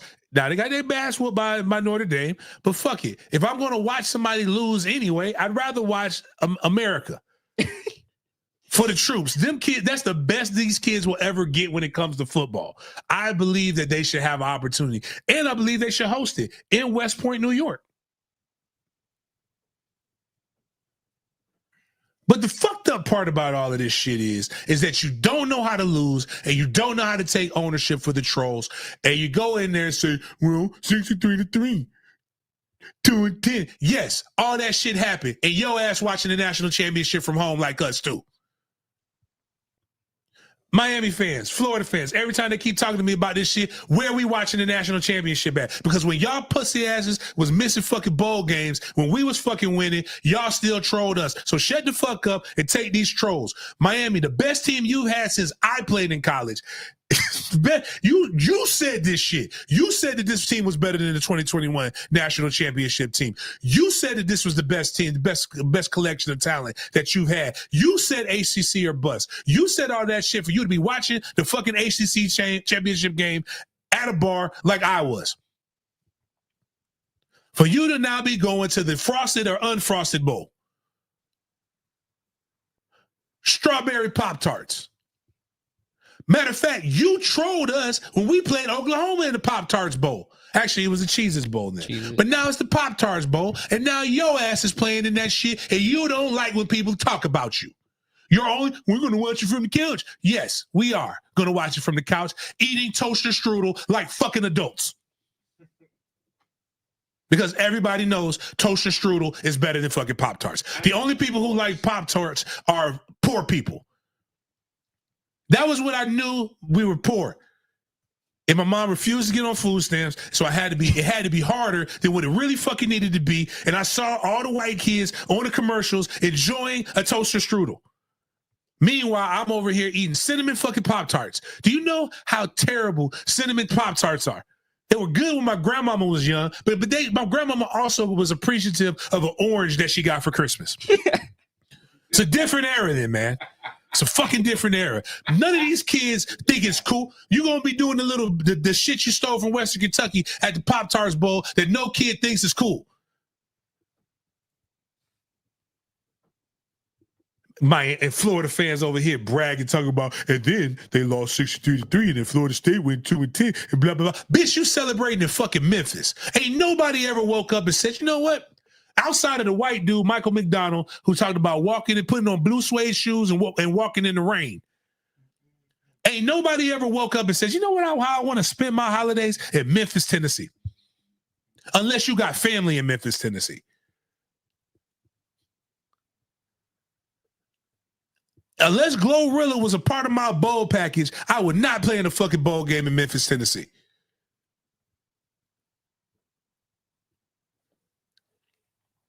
Couldn't even get it right. We had the shit right. It was right here. And you couldn't even get picked by the fucking Gator Bowl. That's why I'm really mad. I'm really mad at SMU. I'm also mad at SMU. All SMU had to do was beat fucking Clemson. If SMU beats Clemson, I sit on tickets that cost a grip. I can't get rid of these shits now. Because Duke fans don't give a fuck about football, and Ole Miss is bitching about a playoff that they shouldn't even be bitching about. Has Ole Miss ever won a championship since segregation? Since desegregation? Ole Miss ain't won shit since coloreds could not sit in the same sections as whites. We weren't sharing fountains. So I don't understand why they're mad about not making the playoffs. This is your reality. You should be happy to come here.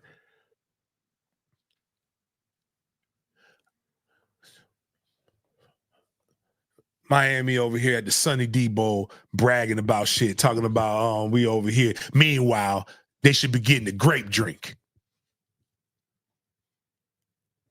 What's the shit that all the Spanish people drink? The Tampico Bowl. That's where you should be at.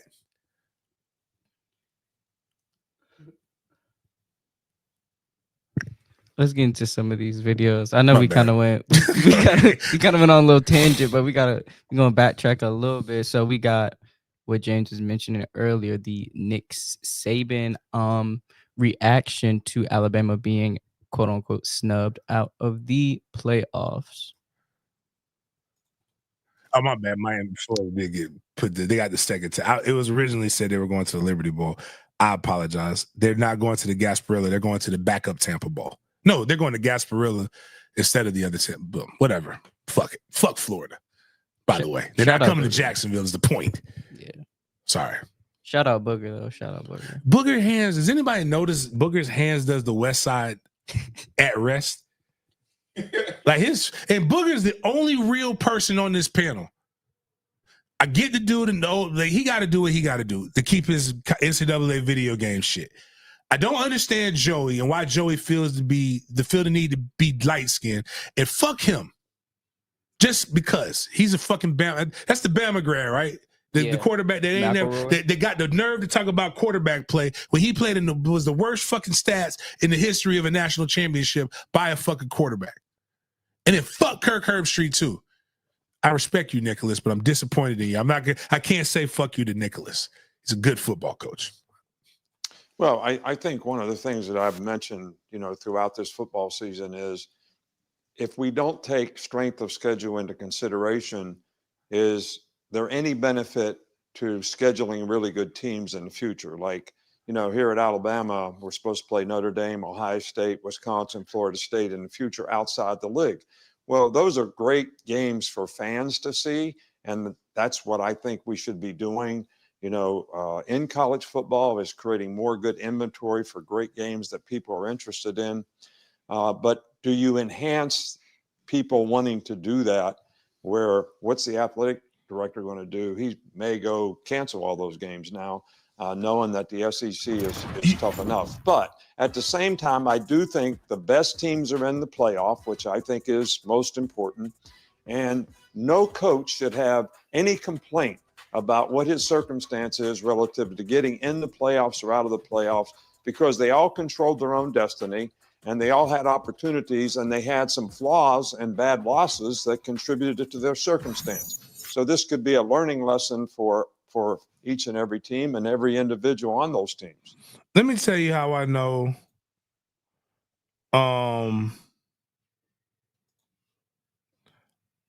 Let me tell you how I know Saban's a solid dude.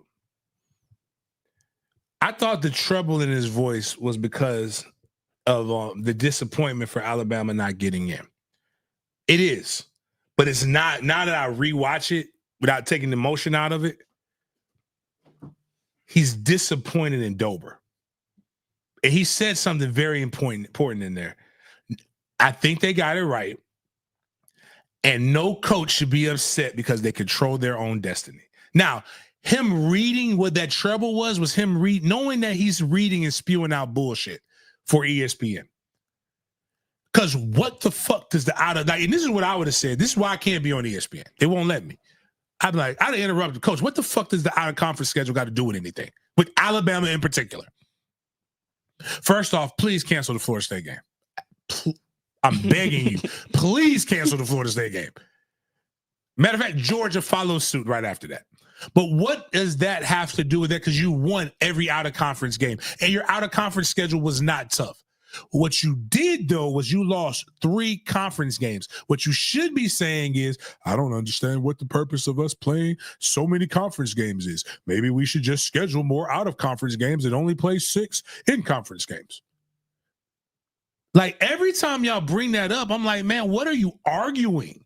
You lost in the SEC, and you didn't lose to the quality SEC teams. You lost to 2 bottom dwellers. If you would have beat Vandy, and if you would have beat Vandy and or one, let's be fucking for real. If you would have beat Vandy, and if you handled business against Vandy, and you would have handled business against Oklahoma, you know where you would be at? In the fucking SEC championship game. But you didn't. And you controlled your own destiny, and you fucking lost. Period. I don't want to hear this shit. I'm tired of it. With this graphic too, people took on Twitter and they were exposing the SEC bias, especially with Alabama, because of this stat right here. If y'all see where it says win or loss versus over 500 teams. Yep. So the key with that is the loss to Vanderbilt and Oklahoma. Those teams are right at 500. They're 6-6. They finished for the season. So that's why that stat would be kind of inflated. If it was win or loss versus teams 500 or below or higher, or higher, it would have been 5 and 3. Everything. The only difference between this year and last year was there was more pushback for Alabama getting it, but they still tried to hold true to it. I'll tell you my opinions of why this is good for college football, though, here in a second. Because we got more video from all of this stuff. Oh, that was the only video, but okay. I had the tweet of the AD you sent me. Okay, yeah, send that. Greg Sankey's punk ass. Yeah, let me pull it up right here. ADs are supposed to be smart, by the way. Can you pull it up? Just the web so I can see it on the web. It's bigger on the. Oh, I was saying you could have just clicked on the actual. That's fine. Disappointed with the outcome and felt we were one of the 12 best teams in the country. We had an extremely challenging schedule and recognized there were 2 games in particular that we did not perform as well as we should have. We have said that we would need to see how strength of the schedule will be evaluated by the CFP. With this outcome, we will need to assess how many P4 non-conference games. Dog, okay, fine. Drop Wisconsin. I think that's the only Power 4 non-conference. Is South Florida in the Big 12 yet, or no? Oh, they're still Conference USA. Yeah, they're still. You played one team, man. The community note is hilarious. That's what I love about Twitter is the community note, and this is where they hit them with that bullshit. All of Alabama's losses came in conference play. Alabama's non-conference schedule is one of the easiest in the country, playing 2 G5 schools, Western Kentucky and USF, 1 FCS school in Mercer, and 1 Power 5 team, the 5-7 Wisconsin Badgers, who finished 12th in the Big Ten. I need to play easier games, or we don't need to play as hard of a tough schedule. Maybe. Here's a thought. Get the fuck out of the SEC. But the SEC isn't the problem. The problem is you lost to fucking Vanderbilt. You lost to fucking Vanderbilt, and you lost to fucking Oklahoma. In their first year in the SEC. It's this meme, like I guess it was from Saturday Night Live or whatever, and it's a guy who like says somebody's the problem, then he shoots the. It's like, or it's the person on the bicycle. They put the stick in their bicycle and they trip over it. It says, "Damn the bicycle!" Like they didn't cause the shit. Like this is estrogen. It's estrogen makes you not use logic. You are not using logical arguments, using nonsensical arguments to try to force a point behind us, the fact that you just weren't good enough and you failed. Do we have the ACC commissioner talking about? I can pull it up real quick. All right. Well, we talk about we can start talking about the Miami stuff, then we can talk about Jim Phillips. I got this picture you sent me. But yeah, also with that. Oh, my bad. Go ahead. I was just saying, I was just gonna talk about just the Miami fans and them eating them Pop-Tarts on the couch. Like, will they go to this game? It's going to be the strongest thing that we'll see about the Miami fan base in their downtime. Is will they go out and support the product of what they hyped up? And will all of that? My man said he's playing in the game. Yeah, Cam Ward. And kudos to him. Yes, I do. His safety. Who are they playing? I didn't even give a fuck no more. It's got to be something. I hope it's a duck.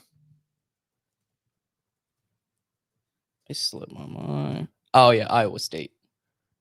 Ooh. While Iowa State got worked by the Fighting Dillinghams, they got two 1,000-yard wide receivers over there, I believe. They're gonna come to play. And their guys will play. But if Orlando isn't packed, like, I'll put it in perspective. When we played in this, when we played Oklahoma, we filled it up. That game was packed. Your fan base is all talk. Orlando should feel like Miami Nights. Because Iowa State is going to take this as a vacation. Because ain't shit better than Iowa than fucking for this. So, but yeah, I don't I'm Pop-Tarts. That shit's wild, man. You can buy a bowl game for your own name. It's to say you can get a lower end for about 500,000. That's it. For the lower end bowl game. For the top end, it's going to cost you tens of millions. Oh yeah. Nobody's going for that real shit. Like, Snoop Dogg got exactly what he needed. That's probably the best thing. The Snoop Dogg Arizona Bowl is probably the best thing he needed. Capital One paid $25 million to sponsor the Orange Bowl. Yeah, I don't want the Orange Bowl that bad. But I think Orange Bowl is it's not the championship, it's one of the semifinal games, if I remember correctly. Shout out at CJ Wilson 850. His tweet, his quoted repost did some numbers, 119,000 views when he said best QB offense in program history, millions in the portal, cakewalk schedule, and the Pop-Tart Bowl is all they have to show for it. And that's the schedule is just, they haven't had a hard schedule yet. They don't have to. So, for example, like, we suck this year, but every year, even the good year, we got to play Clemson and Miami. That's two teams that are supposed to be tough every year. In Florida, too, which is just a rivalry game. Right. But I'm just talking straight up ACC. Oh, okay. Yeah. Like, when they were in the coastal side, yeah, I'll make sure I'm saying it right. Yeah, the coastal side was never the toughest. The Atlantic side was always the toughest. And it's just, it should not be this hard. But when you say anything to them, they just yell or talk loud and think that they're winning the argument. Or get on all fours on the side. Or get on and bark. And bark.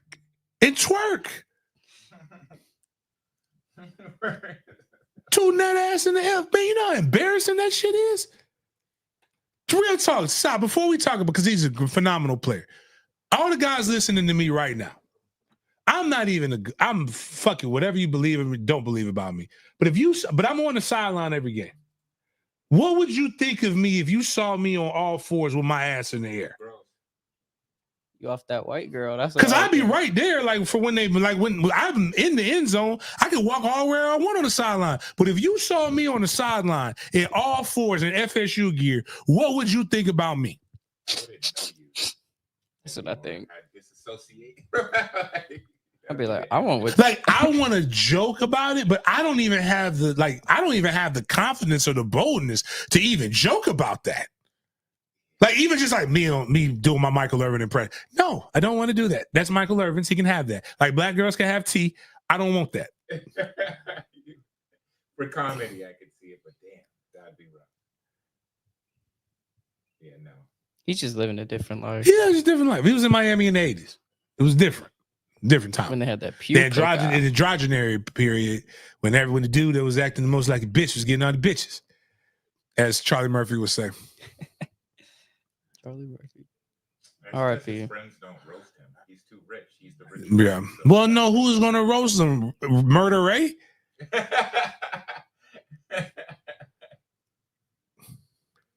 And look at this video of the Miami their official visit process for their recruits. They do all this, and it's just for what? What is the reason with this outcome? You want to know what's funny?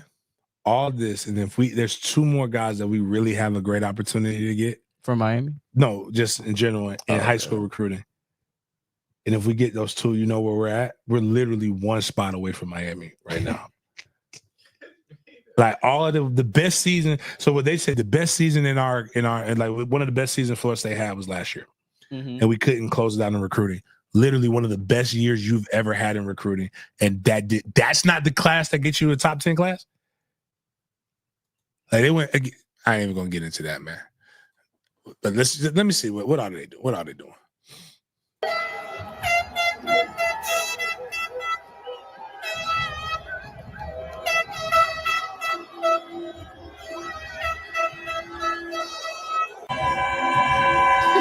That's the guy who's the recruiting guy. I get the police escort because there's no they don't play in Gables. It's a little drive. It's not like they have so like Florida State, you stay at the not the Aloft, what it is, the Hotel Indigo, which is in College Town. Oh, okay. So that's like walking distance or a golf cart away. Even if they stay like where the team stays, it's a golf cart away. Because we have a campus stadium. Right. Like imagine, like one of the things that people don't realize, it's a little bit better now, but like traffic in Miami, it sucks.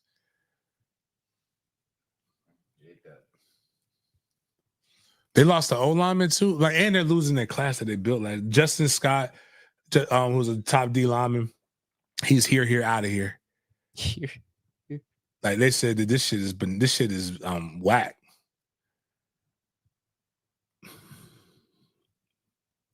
They'll go back to 6-7 wins in a minute. Damn, the Twins leaving too? They had one twin that was a wide receiver, one twin that was a linebacker. Dang. That's a crazy in one crazy year? disparity. Like, that's wild, dog. It's like a 2-for-1. Did you still want to get into the Jim Phillips video since let's play that simple-minded motherfucker. Bitch sound like Joe Biden up there. Sound like radio. Definitely. That's when I knew we was going to lose to Clemson in 2003. Radio ran down the hill. I knew it was over, dog. Can't beat that, man. So this is ACC Commissioner Jim Phillips. And don't be fooled, even though you see this PhD next to his name. A player hater degree. And this is what he had to say. They're 8-0 in the conference. There's two teams in the 68 Power 4 schools that went undefeated in the conference, the Oregon Ducks and the SMU Mustangs. They're 9-0 with Kevin Jennings as their quarterback. Last year, we suffered through having to hear about Jordan Travis being out and Miami not being the same. Well, it cuts both ways. Since Jordan Travis took over, they're 9-0. They have more Power 4 wins than Texas does. They're 8-0 in the conference. Yeah, Jordan Travis is that dope, man. Jordan Travis, that's fucked up, Jay Trav. You couldn't play for us, but you can go play for SMU and get them in the college football playoff. Your ankle ain't that bad. You think, I hate when y'all come on this show late. It be bothering me. Fucks up. I like reading the comments. Fucks up the sauce and the magicness. Yeah, you can't read the comments. Yeah, you gotta get used to it. But then some of them, I believe, like they just come in on the show and like, hey, talk about Herb Hand. I'll be like, maybe they are watching this now. I'm like, we did a whole segment on Herb. Rewind that shit, push play. I mean, make sure you push the like button first and foremost. Yeah, we got a bunch of people in here. We got 515, 138 on YouTube, and then 345 on your X account, and 32 on the Sports Den X account. But we want all those numbers to be on YouTube, guys. Just switch over to the YouTube. Literally would make the show better. Yeah, Trickle down economics. exactly. So make sure y'all. But man, people roasted him so bad on X when he put J Trav's name in the mix. And when he said it, he kind of like his lip kind of quivered and he like stuttered, like his mind had a brain fart. I'm gonna try and go to the point where his mind just went bad. Let me see if I can find it. With Kevin Jennings as their quarterback. Last year, we suffered through having to hear Y'all saw that. quarterback. Last year, we suffered through having to hear about Jordan Travis being out and Miami not being the same. Like, what are you even talking about? This is why the ACC is in shambles. This is one of our main talking heads and representatives, and he's just making us just look stupid. Here's what I think is. I think this is what's going to happen. Why this is good. I don't think this was orchestrated, but I think this might be what happens. One thing that Greg Sankey and the Big Ten commissioner have both lied about is expansion. Right? We're not going to expand anymore. We're not going to expand anymore. But they want 4 guaranteed slots each. They're using the outer conference thing, and they're going to grow it more to where they can get more of a guarantee that they'll get their slots. Because if I'll be honest with you, how many teams are in the SEC now? Like, is it 10? 20? Or I know it's close. It's a lot. But if they got 20 teams in the SEC and 20 teams in the Big Ten, I would say guarantee them 4 slots. 16. Yeah. So add 4 more teams. You're guaranteed your floor slots. That way, a 3-loss Alabama team gets in. It's really going to trend towards the Big Ten. The Big Ten is basically the AFC, the NFL North, and then the SEC is NFL South. People are like, well, how would that work if you put Florida State and Clemson in? Same way it works that for years the Jaguars were in the AFC North, and how the Dolphins are in the AFC East, and they're the only team in the South. So it doesn't have to. The map doesn't have to work. Like it's just a name. That being said, I think they'll dissolve. This is a case to dissolve. Either this is going to be a case to make the ACC stronger, or ESPN is going to dissolve it. And because Alabama's AD is probably the most powerful AD in college football, the machine, less powerful without Saban, but Saban still being that guy. And I think I'm here for it because I'm fucking tired of the ACC and the bitch assness. Everybody want to fucking petition now, man. Fuck y'all. All right. Boys got me heated, but between all this pacified pussy shit. Again, if you're looking for sympathy, it's in the dictionary between shit and syphilis. Go find it. So these are the current national championship odds, with Texas and Oregon tied for first place. And you got Georgia, Ohio State, Penn State, Notre Dame, Tennessee, SMU, Indiana, Clemson, Boise State, and Arizona State tied for last place with the largest odds at plus 6,000. Who you betting your money on, James? I'll tell you who I'm not betting on: Oregon or Texas. Georgia or Texas. Georgia might lose. I'm betting against Georgia in the first round because Carson's not playing. Again, that's another reason I want to slap the shit out of Kirk Herbstreit.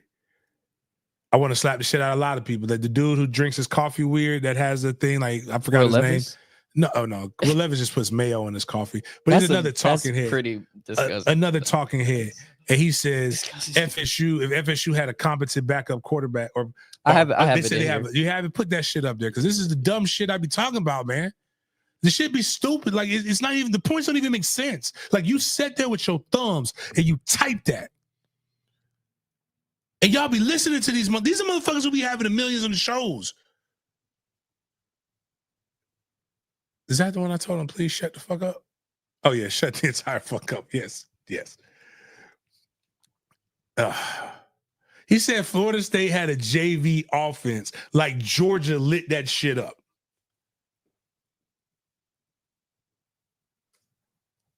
Like, bruh. Y'all said that if a backup, like they had Carson for a half and was still losing. Carson Beck, who healthy, will be a first round NFL quarterback. And put up 3 American football points in a half. You know what this game? You know what it was like watching the national championship? Watching the Jags play the Tennessee Titans. Yeah, SEC championship. My bad, SEC championship. Excuse me. But some dumbass said that this is basically the national championship. That's not when people say that shit. I be like, God, man, I'm a fullback. I love running a good heart. That game was boring as shit. You know what game was exciting? Oregon, Penn State. That was a good game.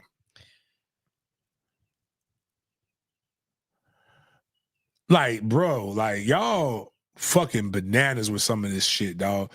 Florida State put up 220 yards of offense in the ACC championship with a coach.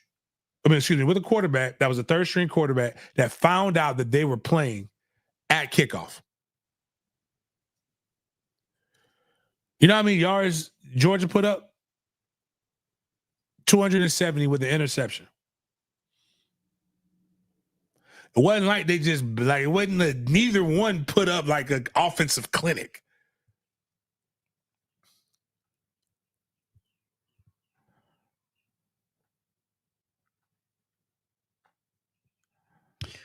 So I got some clips of some of the main games we'll try to get through since we just want to make sure y'all see some of the recap footage we have. So the first kind of recap video we have is of the Oregon and Penn State game. I did not watch this game, so if you're like me, I wanted to add this video of every touchdown recap that occurred during that game. And this is the first time that Oregon in program history is 13-0. So I just want to share the video with you all right here. Damn, imagine a 2-minute highlight of touchdowns. You know what you can't get? You can't get a 2-minute highlight of touchdowns from the fucking SEC championship. That bitch barely that but it would fit on a Instagram Insta story though. You can watch all the touchdowns in the SEC championship on an Insta story. 10-second Instagram story. Fuck out of here talking about that shit. It just means more bullshit.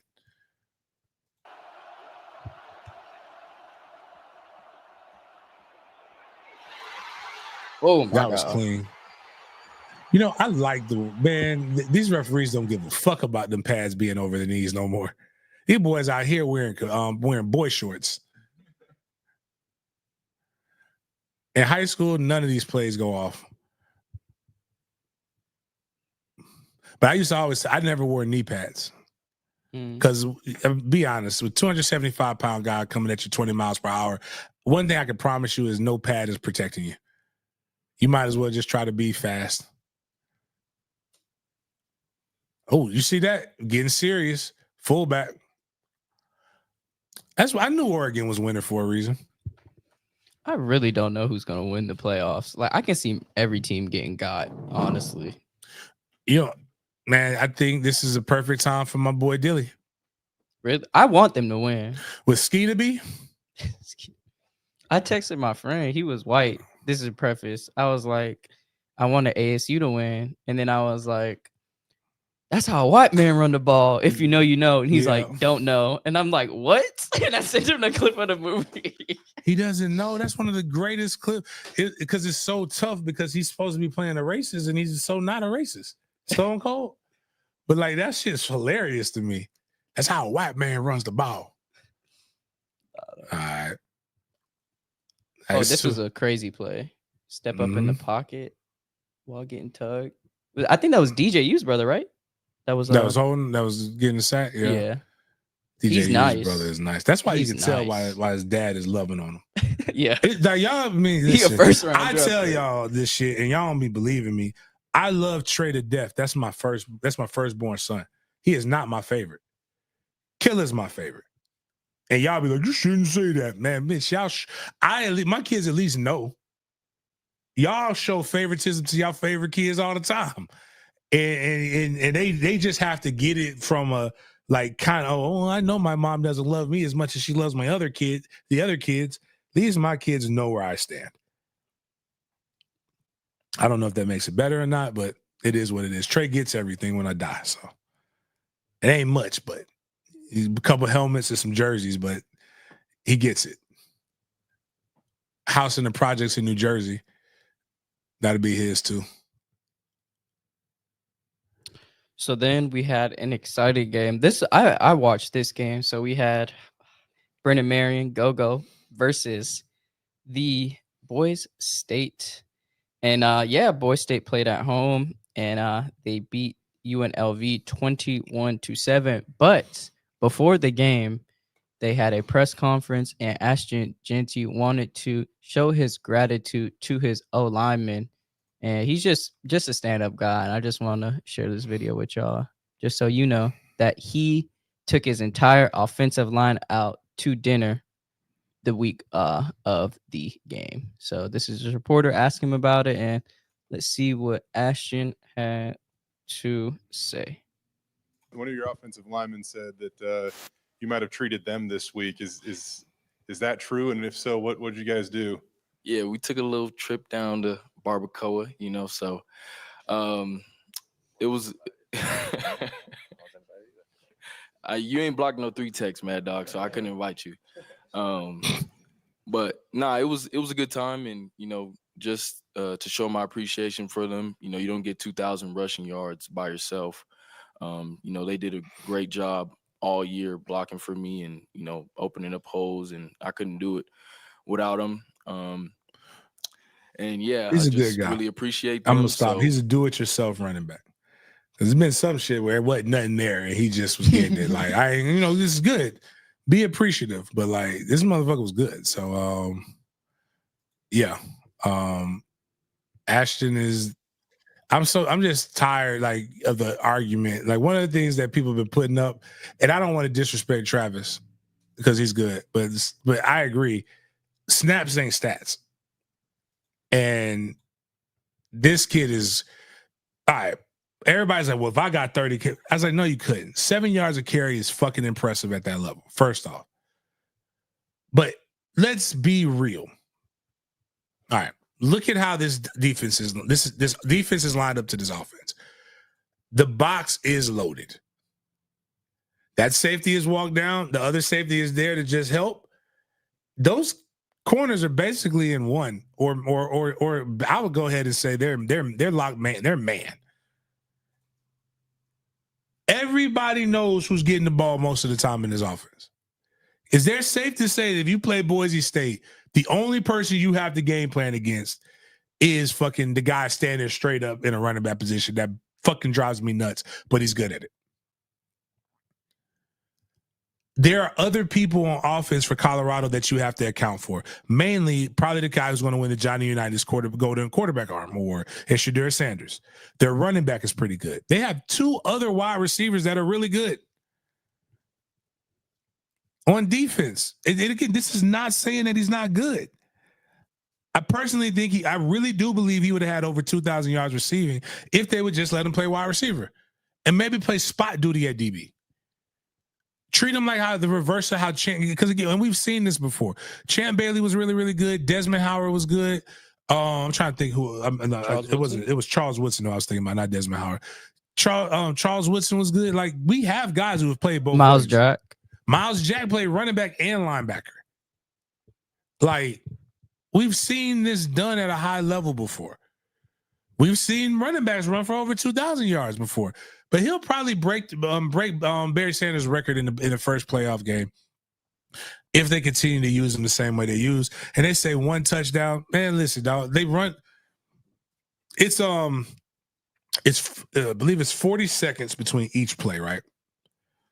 So let's just do the math. Let's say the average play in a college football game. Let's just say 5 seconds, right?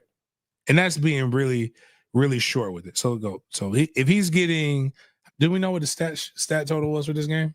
Yeah, and I just want to clarify what you said about Shador. He did win the award. He did win it? Okay. Yeah. But so he had 32 carries, All right. 209 yards with that. So that's an average. So let's go 32 times 5 seconds on average, right? So that's 160 minutes. Now, there are 40 seconds between each play. My bad. That's 160 seconds times 40. So that's 6,400 seconds is what Ashton Genty controlled in that game. What does that come out to when we go 60 minutes?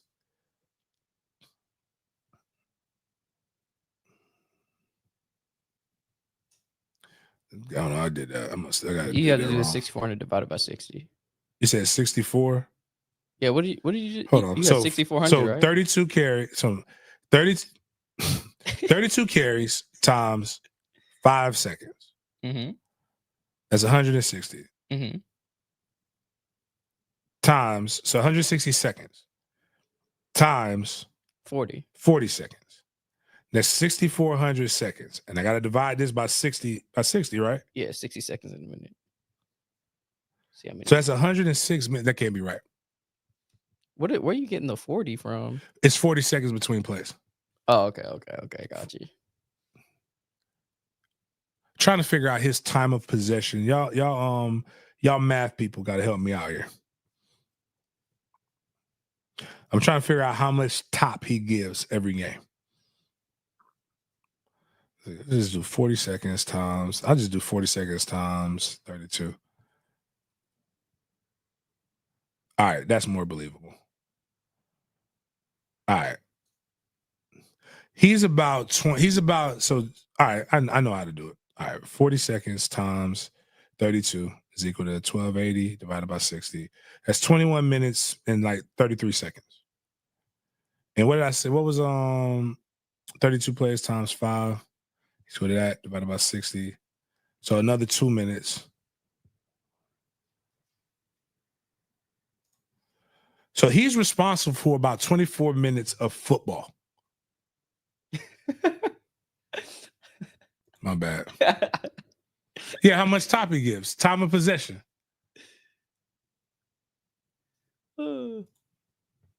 I'm adding the time between plays. So like between plays, because you got to run, because that's running the clock down.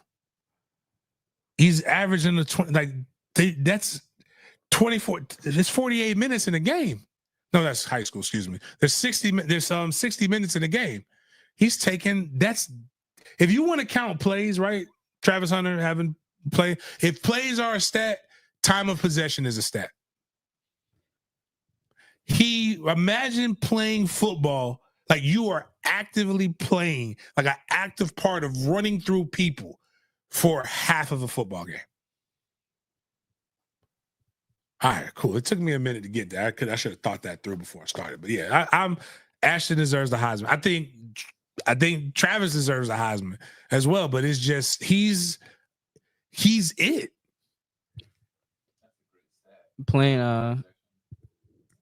Playing devil's advocate, I saw a clip last night on X, and Ocho and Shannon Sharp were talking about it, and Ocho was kind of on the Travis side, pretty much saying how some of the facts you were saying there's been 2,000 yard season in college, and there has been players who play both ways: Miles Jack, Desmond Howard, Charles Woodson, et cetera, but I think his point was that nobody put the stats up like Travis Hunter did at the two-way position. So what do you think about that? The game was different.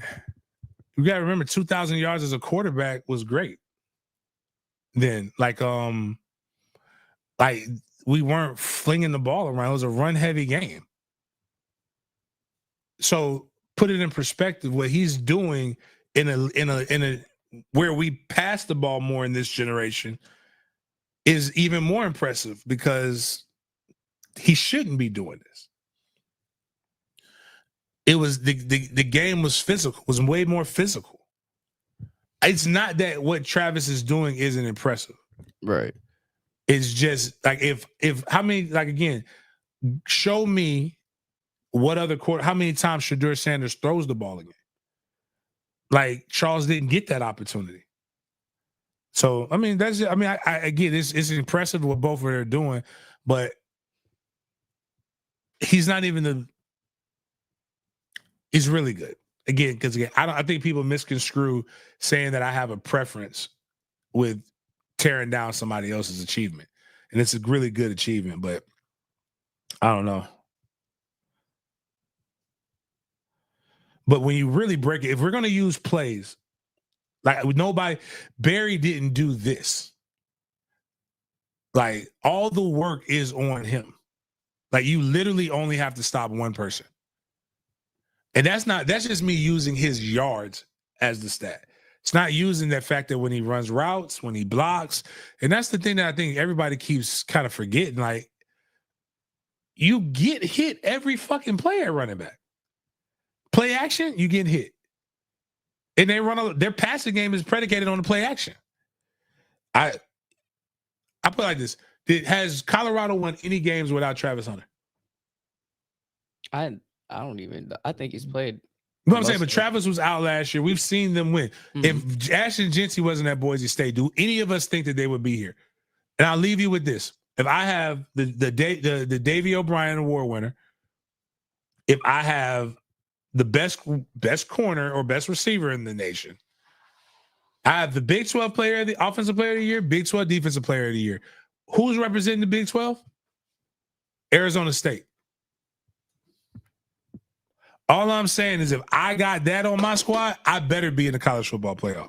Not because somebody gifted it to me, because I fucking earned it. And you didn't earn it. Arizona State did.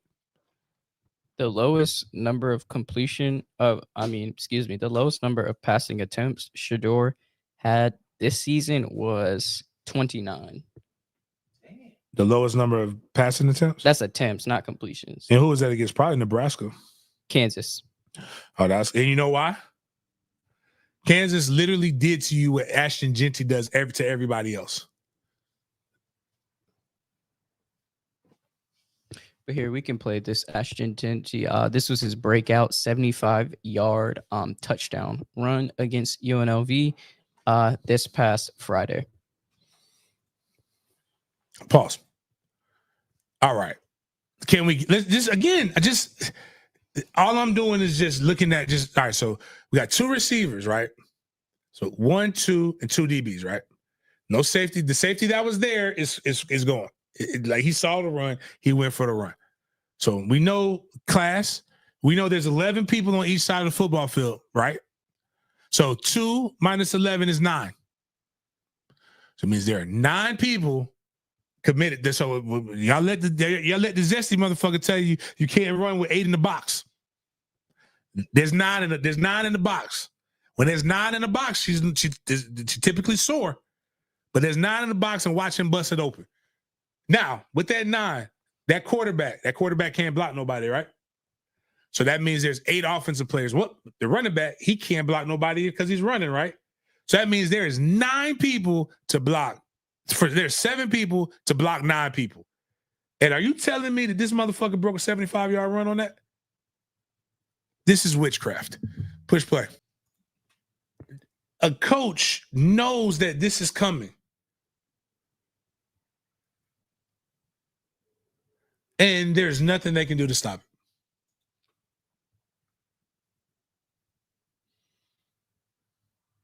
There's an award. The Heisman is the award for the best player in the nation, the most valuable player on their team. If Travis Hunter, there is stats and there is proof that if Travis Hunter was not on that Colorado team, they could win. We know for a fact Ashton Jeanty, if he was gone from this, he would not win.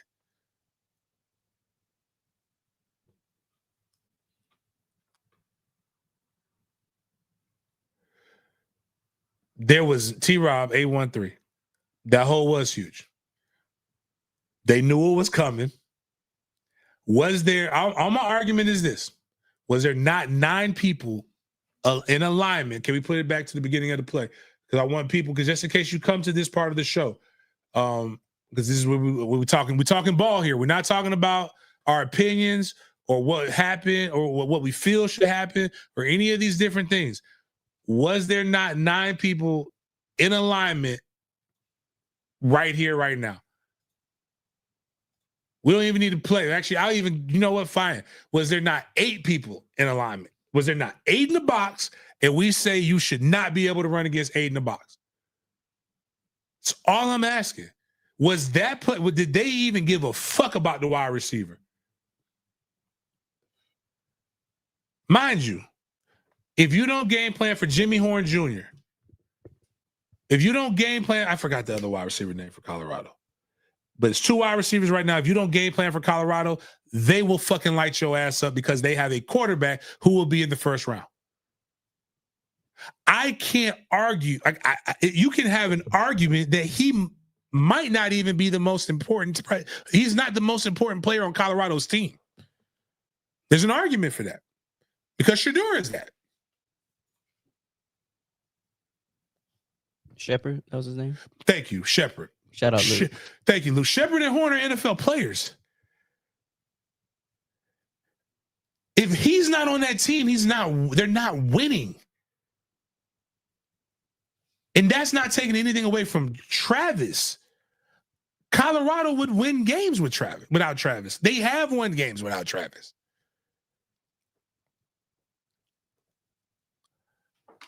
Again, hold on, let me see. Remember, can we scroll up? Maybe we missed it when we were doing that. Can you scroll up?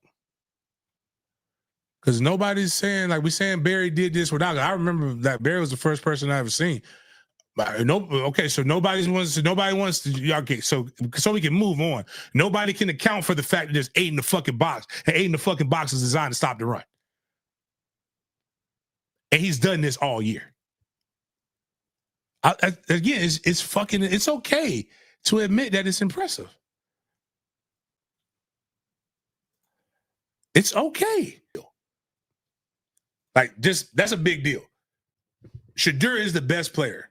My bad, Anthony. What is your thought on my last comment? We got other shit. We got to hurry up and finish up.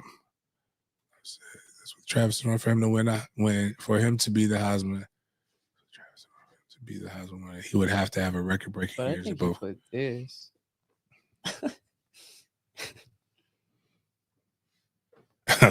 No, it's not between Cam Ward and Genty. It's between Travis. It's between Travis and Genty. Like but Shedeur should have a better. If any quarterback is going, it should be Shedeur. But they have Dylan Gabriel too. Dylan Gabriel's up there too. Yeah, just because they're undefeated. Yeah, but that's typically, to be honest with you, that's typically who it goes to. Yeah, the best quarterback on the best team. But I think Shedeur, again, like when you have, and this isn't the same year as Reggie Bush, Matt Lionheart. Even though we all believe that Vince Young should have been. Anybody with a pulse knows Vince Young should have won that Heisman in 2005. But I personally cannot wait to hopefully cover Travis Hunter. I don't want to. But I don't want Travis Hunter for the Jags, not because I think he's a good player. I just know we're going to fuck him up. Yeah. And that's my fear for him. Yeah. I want him to go somewhere where he can flourish. Mm-hmm. But, yeah. All right. We might have to cut some of the BS. Mm-hmm. So we're just going to touch on the Arizona State running back Cam Scatterbo. So he had a very, very impressive game against Iowa State. And these were his stats right here. So he had 16 carries for 170 yards, 2 touchdowns, and he also had 2 catches for 38 yards and a touchdown. So he had 208 total yards on offense and 3 touchdowns. And this man is nice. He said in a post-game interview he was the best running back in the nation. No offense to Ashton. I mean, he's got a good resume. He's got an argument, man. I mean, he's done very well. But he's also got like Arizona State's probably a better overall team than them. Yeah, for sure. But like, it is what it is. Mm-hmm. I wonder what he runs in the 40. Like, is he going to really be? Am I going to go viral for my fast white running back stuff that we're going to have?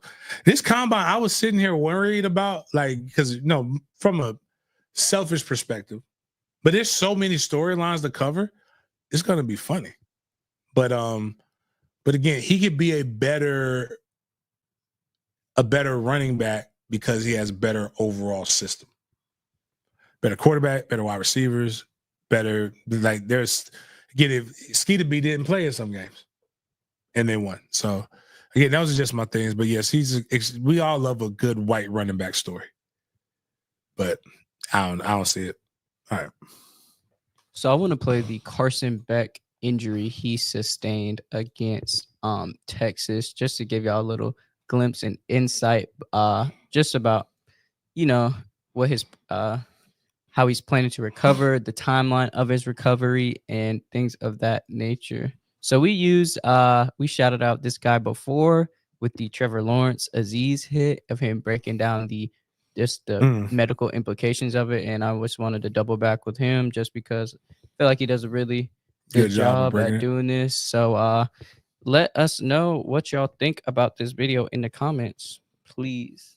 So Georgia Bulldogs quarterback Carson Beck went down with an elbow injury tonight against the Texas Longhorns in the SEC Championship. Let's break this down. There's two factors that likely contributed to Beck's injury. His elbow got forced backwards into a position that's beyond what it normally would, causing a combination of excessive external rotation of his shoulder and an increased load on this elbow. And number two, with the Longhorns defender pushing on his arm when he tries to throw forward, it causes his arm to slingshot forward, which puts additional strain on this ligament. The elbow is composed of 3 bones, the humerus, and 2 bones of the forearm are the radius and the ulna. You can see the ulnar nerve. This structure here is the ulnar collateral ligament, or the UCL. Ligaments connect bone to bone. Function of the UCL is to be a major stabilizer of this elbow joint and to aid in throwing motions. The UCL has 3 bundles. A grade 1 is a mild sprain, a grade 2 is a partial tear, and a grade 3 is a full thickness tear. Grade 1 averages 2 weeks. Recall last year Josh Allen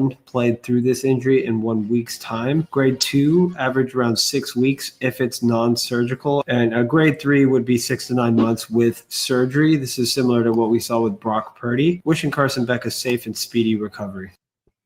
Could it be Denny's guys? Denny trains Brock Purdy. And Carson Beck is one of Denny's guys. So, but yeah, tough. Well, it gives him more time to focus on his rap career. I mean, he spit hot fire.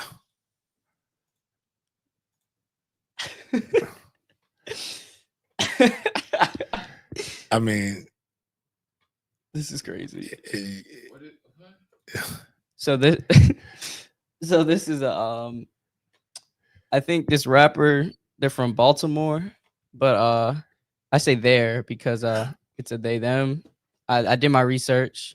So it's a community member? Yeah, it's a T in the community. Oh. Member. Yeah, so this is how Carson Beck started his It was all good when it was until he started rapping. If he would have never put this track out, he got to be focused, man.